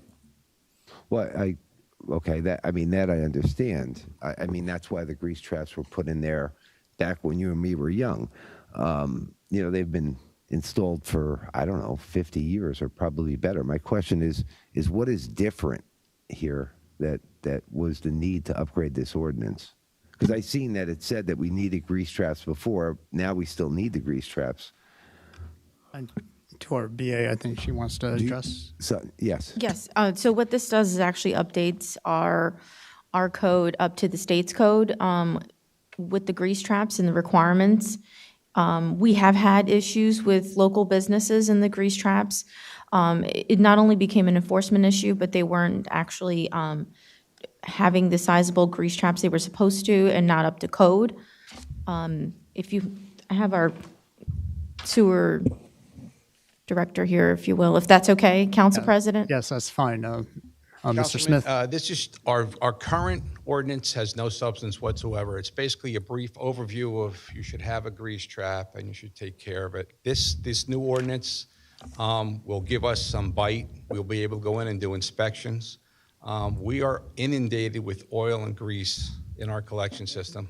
There's over 800 restaurants in town. Nobody checks on them. They're not required to give us any. If they clean out their grease trap, they should be sending us information that they had the grease trap cleaned. Maintenance was done on it, whatever the case may be. If it's undersized, they need to upgrade it to the proper size of their facility. That should all be done in the initial phases when the engineering is done on the establishments. Right now, the present ordinance it's just not there. We're able to give fines now also. In the industry, it's called FOG, fats, oils, and grease, and it's a major problem in the wastewater collection systems throughout the whole entire country. And right now, we really have no steps to enforce with the present ordinances, and force these facilities to actually empty out their grease traps. And I can give you one example, Harold's Deli. just bombards us with oil and grease in that collection system in that area. And we're out there routinely on calls. So we never had a system in place where they have to, through like the health department maybe or something, they'd have to show that they maintain those grease traps? Nothing. There was nothing. It was just basically a brief. You have to have a grease trap if you have a food establishment. Didn't specify sizes or anything like that. You should have this. Don't send. We didn't even have anything in there where it says you can't send anything over 140 degrees into the collection system. There was nothing. It was just basically a little brief overview that you have to have a grease trap to collect grease, oils. But now this new ordinance is going to give us some background where we can go after restaurants, whatever, that just continuously just bombard, just send the oil right down and the grease right down into the collection system. You know, I guess what my concern was a friend of mine that does construction for a living did a small project. I think it was Mercer County. You know, where they put shows on, jazz festivals, whatever, in the parks, and they built a small concession stand in there. And, you know, the concession stand is only used to make hot dogs or hamburgers during those shows. And they were required to put in a 1,500-gallon grease trap. Now, you know, I did a lot of work in the city for years, and shoot, we never put in grease traps of that size. So I'm just wondering, is this like a new... We don't have requirements in there that you have to have certain sizes. That should all be done when the building's engineered. It's a restaurant, holds so many people. The kitchen is so big. It's not, you know, we don't have any specifics in there what you have to have the size of your grease trap, but we do have rules that you will have to maintain it, pump it out on a routine basis. Don't let it overflow. Just don't open it up and let it go into the collection system. That's a good thing. I do like that, and thank you for your input. No problem. Thank you. That would be a council president or council vice president. Any other questions or comments about 11A or B? Okay. Moving on to 12 from the Department of Planning and Engineering. We have A, the resolution providing refund for unused portion of developer escrow fee. B, resolution provides for refund of senior permit fee. C, resolution authorizing professional services contract to CME Associate Services for construction administration for the Toth Health Center project of $77,910. Questions or comments? Council Vice President? Yes. Councilman Bresch. For C, who did the original drawings for that project? The architect company, Sage Architect. And now you're going to hire this firm for $77,000 to watch over the project, correct? This is for project management, which exceeds the scope of, this is a professional services contract. I understand that the language of no bid, that does not apply to professional services contract. In this case, this does go outside of their scope of services that they were contracted to do for the township early on. So that's why we have the resolution on separately for this project, for them to project manage. Right. And I guess my question is, you know, if this was the only project and it was a one-off project, I get it, right? But we're doing millions of dollars worth of projects. Why wouldn't you just hire a competent person to come in and do this job? I mean, most people like this, when they get hired, they're not under the premise that they're working here for, 40 years. They understand that they're here during the time of this construction. So it's not like, you're going to keep them for the next 20 years. If you're not doing any work, they get let go. That's how the industry is. I completely understand your point. Just that if we do hire someone, let's say at $80,000, that would be for a couple years. But on top of that, you do have to pay benefits and any other contributions. So this is probably a quarter of what we would have spent had we been able to hire someone. I do think that that is also a good idea to have someone extra, perhaps a staff engineer, which is something we want to consider for the future. Our engineering department is very busy. But in this case, it's not a long-term project, for instance, so we hope the next couple of years it'll be done. And so this would cost less if we were, as opposed to hiring someone. Well, right, but we have other projects. My point is that we have other projects coming up. So this isn't going to be the only time, the only 77,000 I'm going to look at this year. I'm going to be looking at hundreds of thousands. And that's my point, is that if you had somebody full-time to watch over these projects, one person could watch over all your projects. Even if the benefits, your insurance costs $30,000 on top of the 70, or 80 for a salary, and you add in even the pension contributions for whatever it is, it's still quite a bit less. So, right, I'd like to see us move in a different direction on this, really. I understand your point, and we'll certainly look at all our options. Thank you. That would be it, Council President. Sorry, I had to step aside. Just want to make sure, were the items, were the grants added on? Oh, okay, Council President. If I can, because there were a couple items that just needed to be added on, which we had the Okay. documents in. There are 3 different resolutions being added on. These are all grant applications. One is the approval to submit a grant application and execute a grant contract with the NJDOT for the roadway improvements to Kilmore Road Phase 3. Second one was approval to submit a grant application and execute a grant contract with the NJDOT for the Central Avenue Sidewalk Installation Project.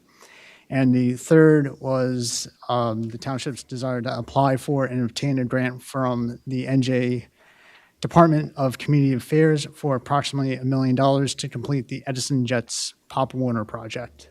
So I just want to make sure that was read into the record. Apologies. Any other questions or comments? Oh, I was just going to ask you, is CME going to be our go-to person all the time we enter into a new project? That would be an administrative question. Not necessarily, no, because at the beginning of the year, usually at the last quarter of the year, we'll put out RFQs or RFPs in order to get our professionals.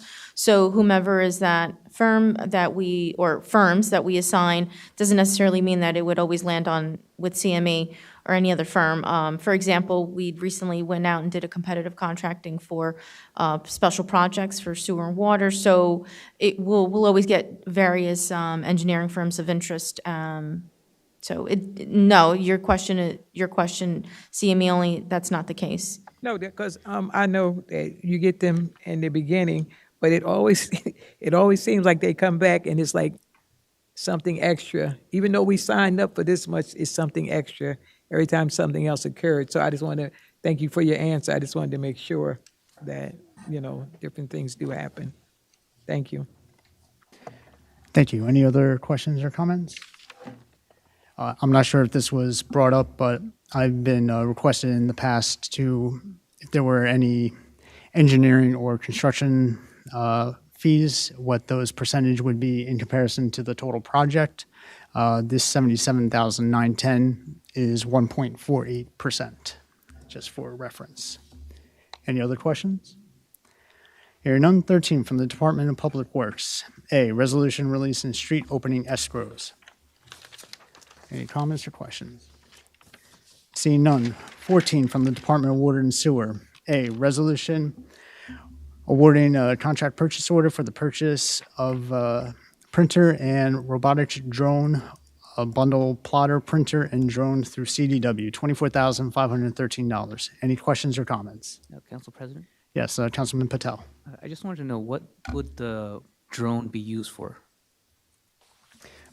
My understanding is that it's for easement review, but I don't know. So they'll fly the drone over the easements to be able to photograph. And I believe with the enhancement with the new printer, they'll be able to combine those maps and overlays essentially. Yeah, you're right. Councilman, the printer it's a scanner also. We'll be able to print our own maps. We don't have to go to the engineering companies to have our maps printed. And also, we have a lot of paper maps. We'll be able to digitize through the scanner and have them electronically in the system instead of having just boatloads of old maps. The drone it's part of the ACO. We're required to take care of the easements. We have to send updates. We have to send pictures and photos. We're going to use the drone to scan the easements and then send those files to our DEP inspector. And also, it has infrared on it, so we're hoping to be able to pick up breaks because the water is warmer in the collection system. So hopefully that'll also indicate to us there's a lot of mains in wooded areas, and we'll be able to pick that up as well. Thank you. Okay. Council Yes, President, Councilman Patil. it's I would say, the great idea that to have this advanced printer with the robotics drone. The question is, do we have the trained staff to use this, to interpret this drawing and put that together, the tagging, and for the future use? For the printer, presently, if we have to print maps, full-size maps, we have to go to one of our engineering firms to print those maps for us. This will give us the opportunity to print them ourselves right off of our computers. And like I said, also, we'll be able to scan in all our old maps, digitize the collection and distribution system, and just have them digitally instead of having, some old sheet maps that are quite large and quite decrepit. No, as long as we have staff to do that, I'm happy to support this. No problem. We do. Thank you. Thank you. Any other questions or comments? Seeing none. 15 from the Chief of Fire. A, approval of volunteer firefighter. And B, resolution granting permission and permit waiver for fireworks. This is being modified to not only include the Juneteenth celebration, but the 4th of July fireworks. Any questions or comments? Yes, Council President? Yes, Council Vice President Harris. Okay. I didn't know about that this was also putting in the 4th of July fireworks, but I am curious as to 2 days after the fact, why we are looking to approve the fireworks that happened 2 days before. Why was this not on the last set of meetings? My understanding is this is more for the waiver permit, and that they have to have a resolution accompanying it to be able to waive the permit fee, but I'll let the business administrator elaborate. Correct.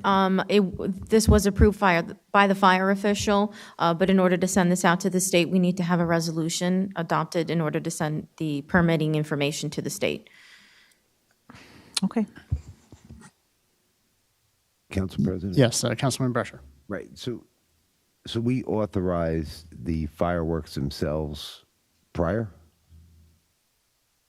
The fire official allows for the fireworks to be done. Right. I mean the payment for the fireworks. That was approved earlier by council? I don't believe it's on this bill list, so it may be on the next bill list. Usually we remit payment within 30 days of actual service being done.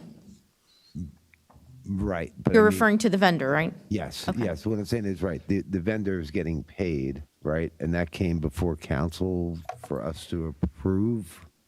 To my knowledge, we haven't authorized the payment, being that it was just Saturday, that I'm aware of. Well, okay, let me take a step back. Let's say like the fire, Bob Smith just came. He wants a drone, right? He asked us for approval of the money for the drone. Did we do the same thing with the fireworks? Or did we shoot off the fireworks and then we're going to come and ask the council for approval on it? Or you don't need approval by the council to do fireworks? I think the big difference, just to use that example, would be because CDW, we have a lot of other contracts with them, so they are probably over that 44/7 threshold, which is why I would believe that anything that is put before that is involved with them, that we would have to authorize, because cumulatively over the year, we've passed that threshold. Whereas with the firework vendor, we might not be on that threshold as of yet. Right. That's my question. How much did we allocate for fireworks? And was this one of the fireworks shows, or was it fireworks for the 4th of July, or was it for Diwali? We approved something for fireworks. I remember seeing it. I just forgot the dollar amount. Sure. So typically for the 4th of July, it's about $12,000 to $13,000 for the actual fireworks for the 4th of July. For the Juneteenth, I believe is around $7,000. Okay. But the reason why it comes to the council is because in order for us to send the information to the state, there needs to be a resolution attached to the permitting. Right. No, that wasn't so much my question. Was just we allocated funding for fireworks. I see it in the budget even. And I was just wondering, right, are we at that budget limit? Where are we with them? Because we have the 4th of July coming up also. I believe this is part of the Recreation Trust Fund, so we're well-funded within that trust. Okay. And I believe there's also a line item in the budget for, I think it's called celebration. Yeah, I think it's fireworks. Right. Yeah, there's a line item in there. I see. All right. Council President. Yes, Councilwoman Chip Freeman. Yeah, don't we do fireworks for Diwali and also Eid and the other celebrations during the course of the year also?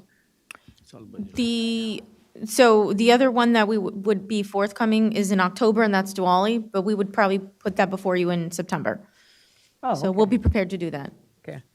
Because the other ones are coming so fast at all, because the 4th of July is like shortly. Thank you. Any other questions or comments? Seeing none. 16 from the Chief of Police. Resolution authorizing professional services contract for architectural engineering services for the renovation of police firearms range facility, $46,480. Any questions? Council President? Yes, Council Vice President Harris. So we had a couple of people from the public who asked about this, and I would like to know more about what's involved in this. Is this some kind of, is it just a renovation of the current range, or is it expanding the range? And so I'd like to know a little bit more about what's involved in this this contract, the renovation. This would not expand the gun range. This is just simply to renovate exactly what it is. But the first step is to have an architect there to probably review whether our mechanics are working or in place. Our safety, of course, number one, for our officers is in place. So this is a general review of the gun range and updating it, not having been updated in the last 50 years. So it's reviewing every aspect of the gun range to make sure that, one, we're properly up to par with whatever safety or mechanics is supposed to be in a gun range. I am sure the chief would be more than happy to walk anybody through it in case anyone was interested to actually take a look at it. It is in use, and we want to make sure that it's a, much like this building, what has been done in the last year and a half, we want to make sure that all of our facilities are up to date. Did you say 50 years? 50 years since its inception, yes. Yikes. Okay, thank you. Any other questions? Yes, Councilman Brescher. Yes. We were upgrading, I guess, council chambers, right? And we did the hallways and all of this. How much did we pay in the architectural fees for that? So we're talking about two different things, because what we did here essentially in the building was replace the flooring, paint. We've modified some offices, so there wasn't necessarily any architectural design that we were looking to get done. Two different operations. Well, okay, but this was updated, correct? The hallways, everything. This is what I consider updating. The flooring, the... Right, walls, right? This is what I call updating. Mm-hmm. You told my council colleague that we're updating the firing range because it hasn't been done in 50 years, just like this. So the question is, we have the same word, right? We're updating the police thing, but we're going to spend $50,000. We updated over here but we did it ourselves. So the question is, what is the need that you're going to change in the firing range? Like, are you just going to change the flooring and the painting, or are you going to take it so they're not shooting at that wall, but they're going to be shooting at this wall? So now you have to rip everything out and get rid of all of the like ballistic, backstops and everything else. The question is, what do you plan on doing there? Do we have a scope for it? That's what we were looking to get done with the scope of work that's here outlined in the memo. If I can, just in the memo, this is a brief overview. Facility is showing signs of aging and is requested to be renovated, updated. The facility dates back to the original construction of Town Hall. Primary focus will be on the bullet trap, target retrieval system, mechanical equipment, lighting, and general hardening of the facility to include walls and baffles. A cost estimate will be provided as part of the overall scope, including plans and specifications for public solicitations of bids. Environmental and structural items are not included as part of the scope, which I'm presuming just because the footprint isn't figured to be changed. The breakout, the initial range evaluation study is $10,692, and the complete design for range renovation, $35,788. My presumption would be just because of how firearms have adjusted and advanced over the past 50 years, items like the bullet trap might have different requirements now versus what they did back then. The target retrieval system, there is mechanical aspects to it because you have to have the target go down, come back, making sure everything's safety-wise, so that hopefully that's a little more elaboration on the scope. Well, I'm familiar with gun ranges. I just don't understand your triggering mechanism for when you want an architect and when you're just going to pick your own colors or put a wall up. Like here, I've noticed walls have been moved and the whole thing. We've upgraded our air conditioning. We've made these upgrades, and I'm saying we've done this ourselves, and I like that. But what decided to make us to trigger this one to hire an architect or engineer or whoever it might be? That's my question. Everything that you mentioned there were all things that I look at that we did out here without hiring a professional architect for that. If we can, I would imagine possibly because of the ballistics aspect. Absolutely, right. I think what we're talking about is not paint color, but rather ballistics and mechanics of a fire range versus color. My mention of renovations was just simply to bring to light that a lot of what's happening in this building is just basically bringing it up. Right, and I guess the question when you say ballistics, right now it's set up for that. So the question is, that's where I was going. Are we going to use the same wall, or are you going to flip it around because you're looking to make it look different, right? Because then you would need somebody to tell you what you'd want for that backstop and such. As far as firearms, I don't know that our police department uses anything different today than was probably used back in the 50s. When you talk about firepower and stuff. In fact, actually, I have a rifle from 1880 that has I think it's a 30-30 shell. I mean, it's a pretty powerful shell, and that was out in 1880. It was quite some time ago. So, I just have a tough time understanding why we need to hire someone for that, but here we don't. Not real clear, I think, on what you're looking to do. It'd been nice, if the chief was here, right, we could ask him and he might say, you know what, we don't find it safe entering the way we've been entering, right? We want to flip the whole room around. Then I would agree with you, but in the absence of having any of our directors or the police chief here to have any answers for us, unfortunately, right, I don't know. All right, thank you for trying on that one. That would be it, Council President. Thank you. Any other comments or questions? Seeing none, 17 from the Township Clerk. A, renewal of liquor licenses for the 2023 to 2024 term. Any comments or questions? Seeing none, 18 from the Council Member of the Planning Board. Councilman Patel. No meeting yet. The next one's will be June 19th. Thank you.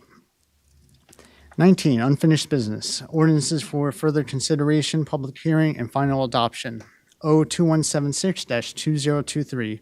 Ordinance amends Chapter 10 entitled Police Regulations, Article 12, Graffiti, Section 10-12.6, removal of graffiti to conform with NJSA 40-48-2.59, municipal powers to abate graffiti. Any comments or questions?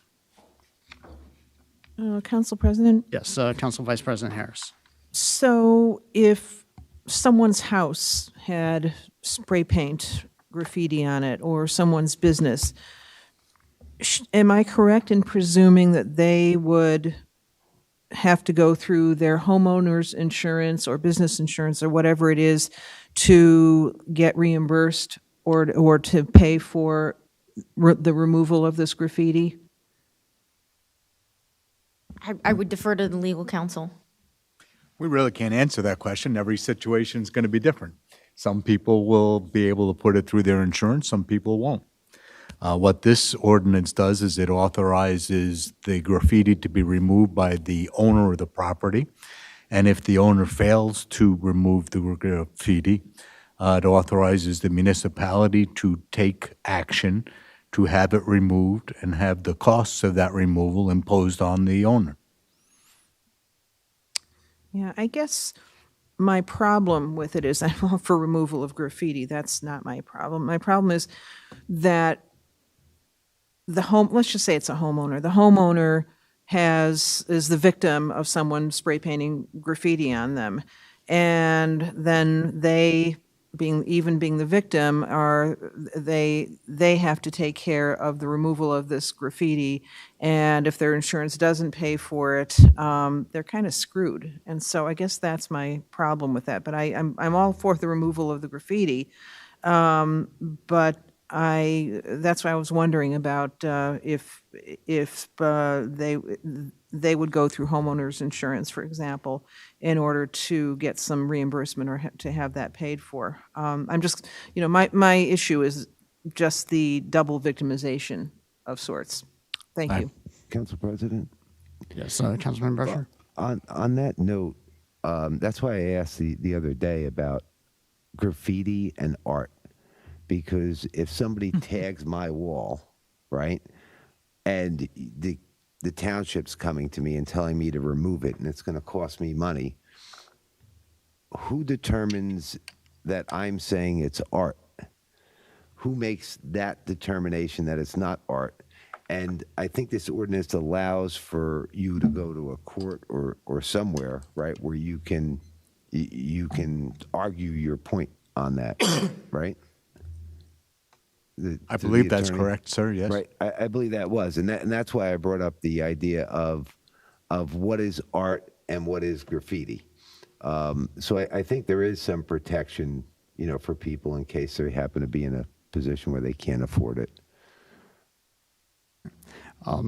If I can also add, there's on section or item D, it says the township shall take into account inclement weather or any other factors as the township may deem appropriate as to the lack of removal. So if there's a financial hardship or a logistical reason as to why the graffiti couldn't be removed, it would be certainly my hope at least that, the administration, presuming, I believe it would be under the Department of Health, would be understanding to that and then therefore not go towards any action in that regard. Any other questions or comments? Seeing none. Discussion items. Start to my right, Councilman Brusher.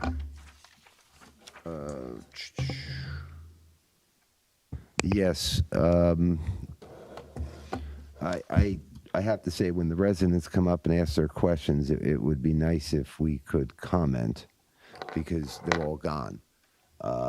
So when it comes to the Clive Hills enforcement that they were talking about, I guess I'm a little concerned.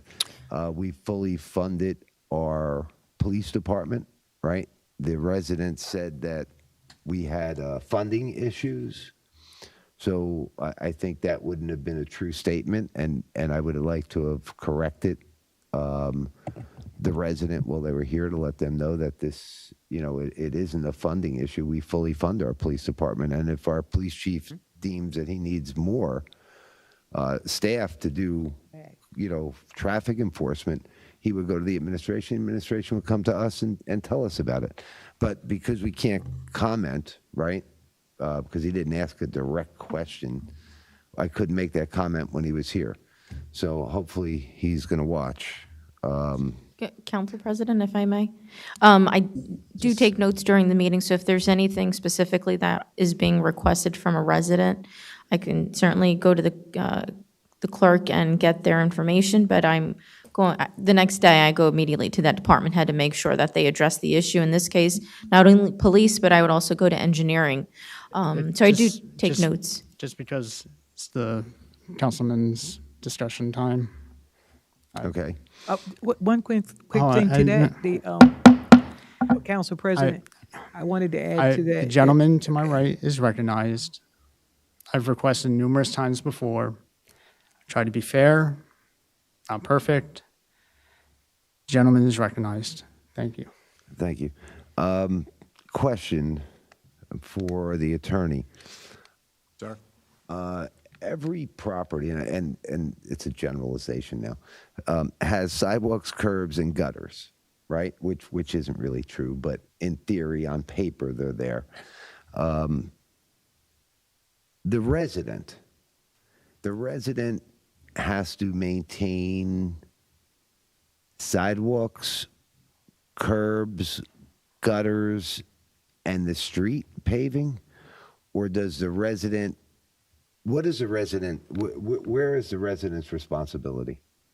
Generally speaking, and that's a broad question that there's been a lot of litigation over, generally speaking, the resident's responsibility is for the maintenance of the sidewalks and in some situations, the curbs in front of their sidewalks. If there are no sidewalks, I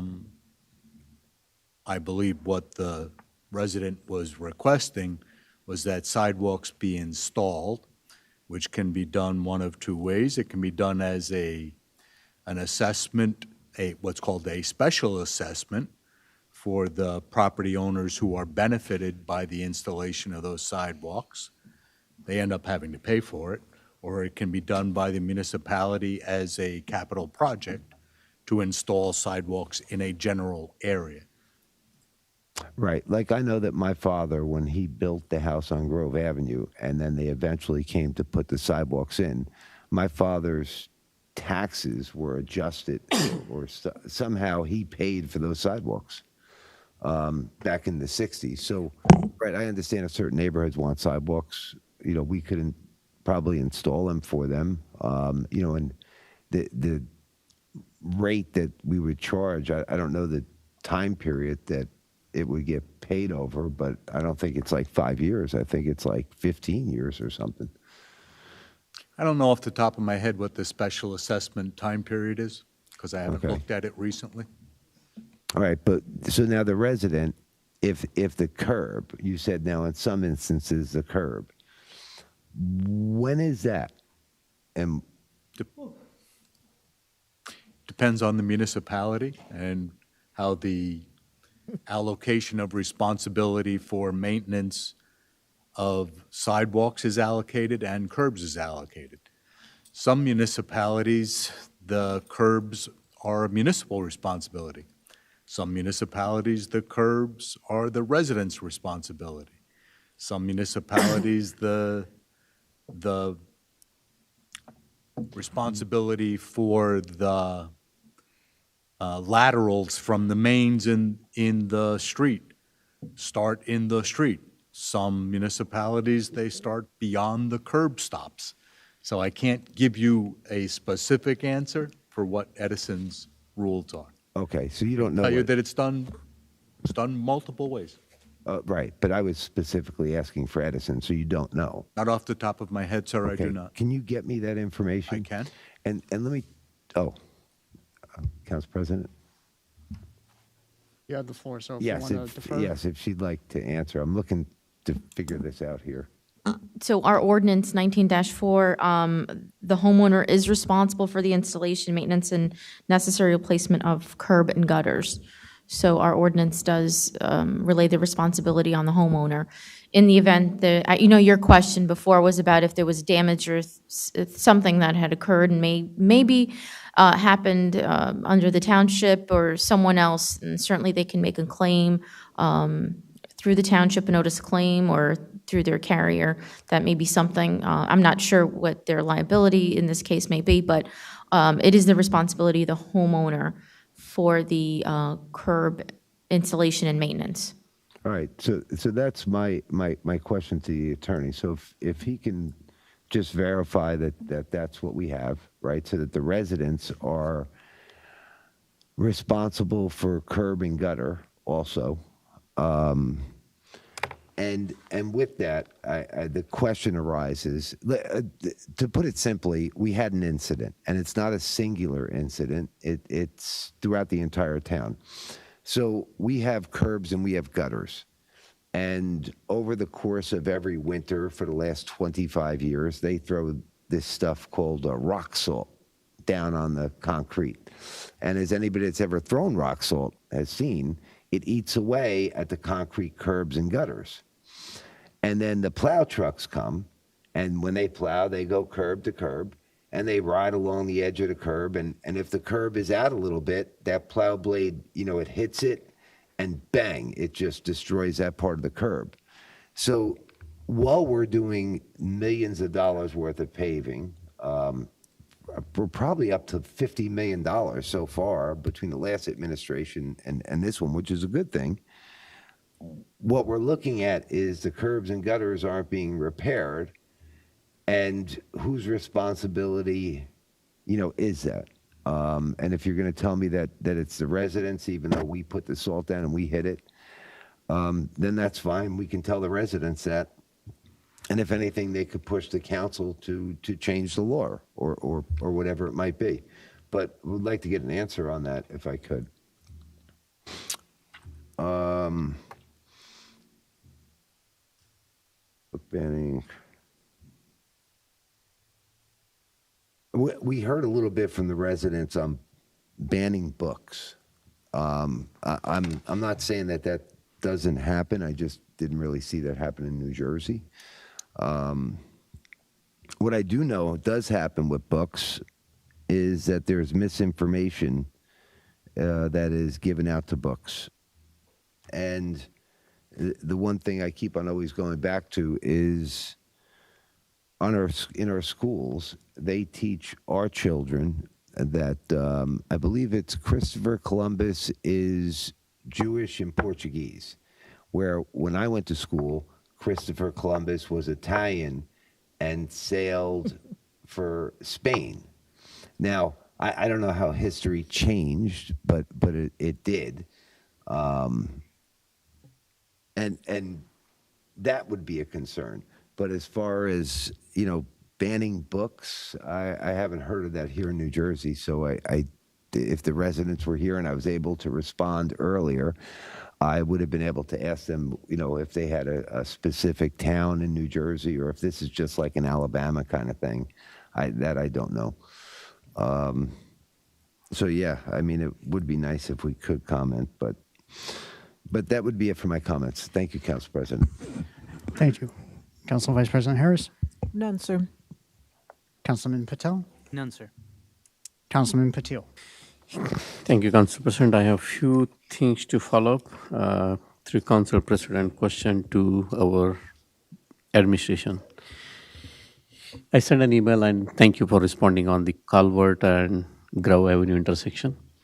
If there is a way to get the point of contact, the officer who would be working would like to set the meeting with the neighbors. They reach out very specific. There were multiple accidents at that intersection, and probably we can explain what best can be done in that neighborhood. The second one is, thank you again. I don't know where it falls, whether it is a county, whether it's PSEG, but if we can do at least the cleanup on the Elizabeth and Compton Avenue, and I know you responded that as well. Thank you again. But if we can get some traction and action on that. And my last thing is the update on the portal, HDL portal roll-up. I know it was implemented, it went live. Are we at the full capacity in terms of the features enabling? Yes, we are, but we do have a couple more departments that we're training. Okay. So we're finalizing that. Thank you. But you can look up any permits, any violations, things of that nature. We're hoping to roll out a couple more of the features, as opposed to using the Q alerts, using SDL, so having everything consolidated into the one system. Perfect.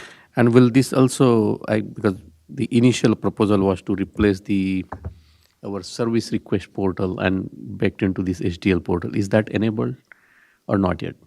Not yet. So we want to make sure we're training everybody to work through the system. Again, thank you. Thank you, Council President. Thank you, sir. Councilwoman Schiff-Freeman. Yes, I've even I sent an email also to the to the BA. I've asked several, and I've asked like a numerous amount of times just about the allocated money to the lawyers from Oprah. But I'm not seeing that, I guess it's falling on deaf ears that I keep asking the same question over and over again. So it would have to be in our bills. It would have to be listed in our bills. So, we've been doing bills, was it monthly? So somewhere or another, I would try to find out how much money has been spent on Oprah for our lawyers. Number two, what the veterans told me, there was something wrong with Winthrop Road, that they were having problems there, I think with a cleanup or something on Winthrop, Winthrop. I think that's how you spell that one. Right here. Okay. And I was trying to say before to Councilman Brescher that the young man that testified about the Clive Hills neighborhood, he said in earlier years they did it. It wasn't recent. It wasn't recent when they filled up the police department. I think he goes back as far like 2017 or something. He was like back before this time. So now that you said that, now that we have these police officers, now that we're filled up, then there would be, more, you can watch more on the street like Clive Hills. But I understand he said he pays a whole lot of taxes, but I pay a whole lot of taxes also. And I'm sure a whole lot of other people in Edison too have problems that we don't have sidewalks. We've talked about this in the master plan. Edison has a problem not having sidewalks all over the place. So that itself is nothing new. And I noticed when I was driving today and I was coming here, there was the pedestrian walk, and the light was blinking and everything, and the person walked into the walkway, and the person, I was blowing the horn at them, they still kept on speeding and racing back and forth. So it's not just Clive Hills. It's a lot of places in Edison, and I've noticed lately there's always accidents all the time. There's always accidents all the time, and you have to watch very closely for your children, because I don't know what people are thinking about. I don't know what space they're in.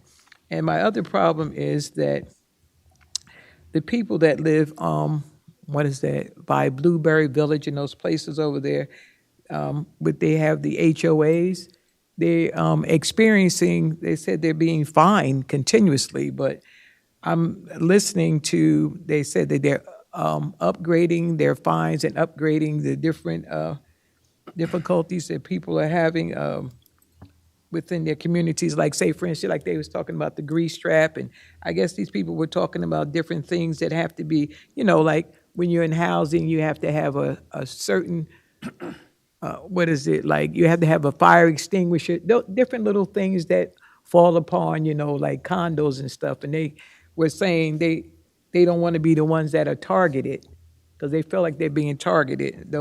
They told me that for that information.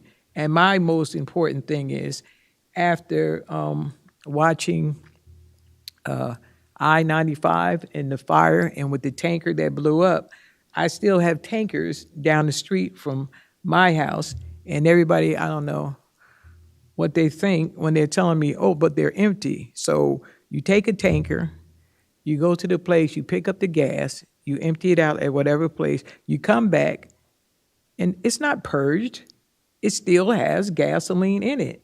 And it's making me very nervous because at the amount of fires that's in New Jersey right now is very, very scary.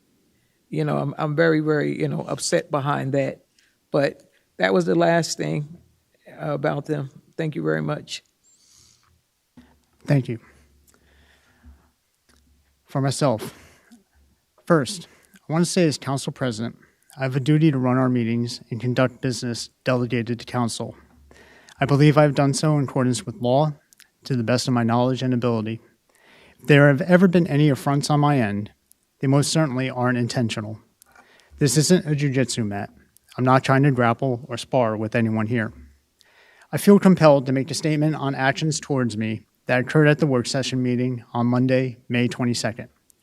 Truthfully, I reflect on that day as one of the most embarrassing of my life because of how I was treated by Councilmember Brescher. What's worse for me is it's forever embedded in the public record because of the forum in which it occurred. Whether as a council member, a resident, or just an individual wishing to be treated with common decency, I felt the actions towards me were exceedingly inappropriate. On the 22nd, I was shouted at on multiple occasions, both on live broadcast and during the recess, certainly not being treated with decency. He also insisted I attempt to silence him and others, to which I vehemently deny. I believe my actions, explanations, and requests throughout my time as council president demonstrate I have respected everyone's rights and have conducted meetings within what the law provides for. Additionally, to say I have ever threatened or intimidated him, I don't have words for. Even after saying all of this, I haven't even mentioned the worst part for me. That occurred during the recess. Maybe if those events occurred in private, I wouldn't be compelled to speak of it here, but it didn't, and instead was in front of public view.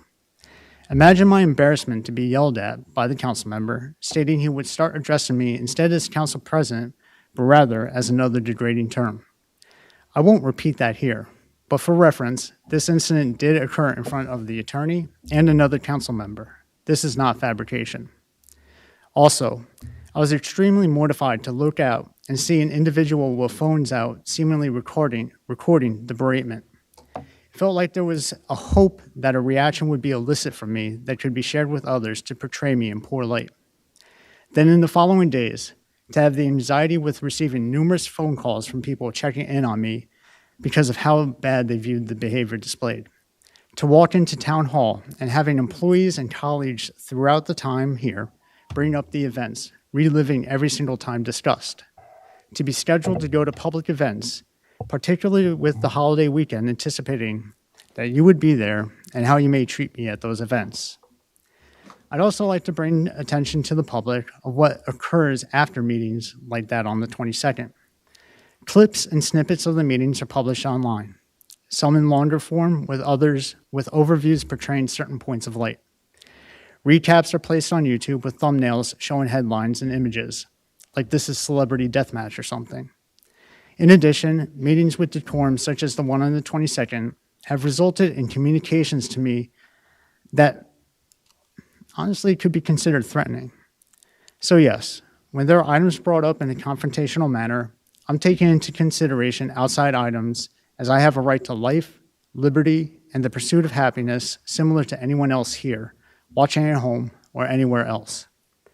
With all that said, maybe it's known, maybe it's not, but growing up, I was subject to bullying and have dealt with financial insecurity. Those events had negative effects on my life, having caused periods of anxiety and depression in the past. As everything transpired, and especially afterwards, I thought to myself, how ironic this particular event is happening to me during Mental Health Awareness Month. I mention this because the manner in which I was addressed brought back memories of past bullying. To be told I would be sued, knowing legal defenses have financial costs associated, and he not knowing my current financial situation, brought back memories of those insecure financial times as well. I want to thank everyone that reached out to me after the last work session meeting. Words don't do justice to the gratitude I have for the kindness shown to me. I mentioned the mental health aspect too, because I know there are many in our community that have dealt with the same, and I want you to know that you are not alone. In closing, I've never dissuaded anyone from discussing policy, expressing grievances or viewpoints different than mine. If I make an error, please speak with me. I've shown before I will try to adjust. At the end of the day, my only request is to do so in a respectful manner to all. Thank you. And with that, any other comments or?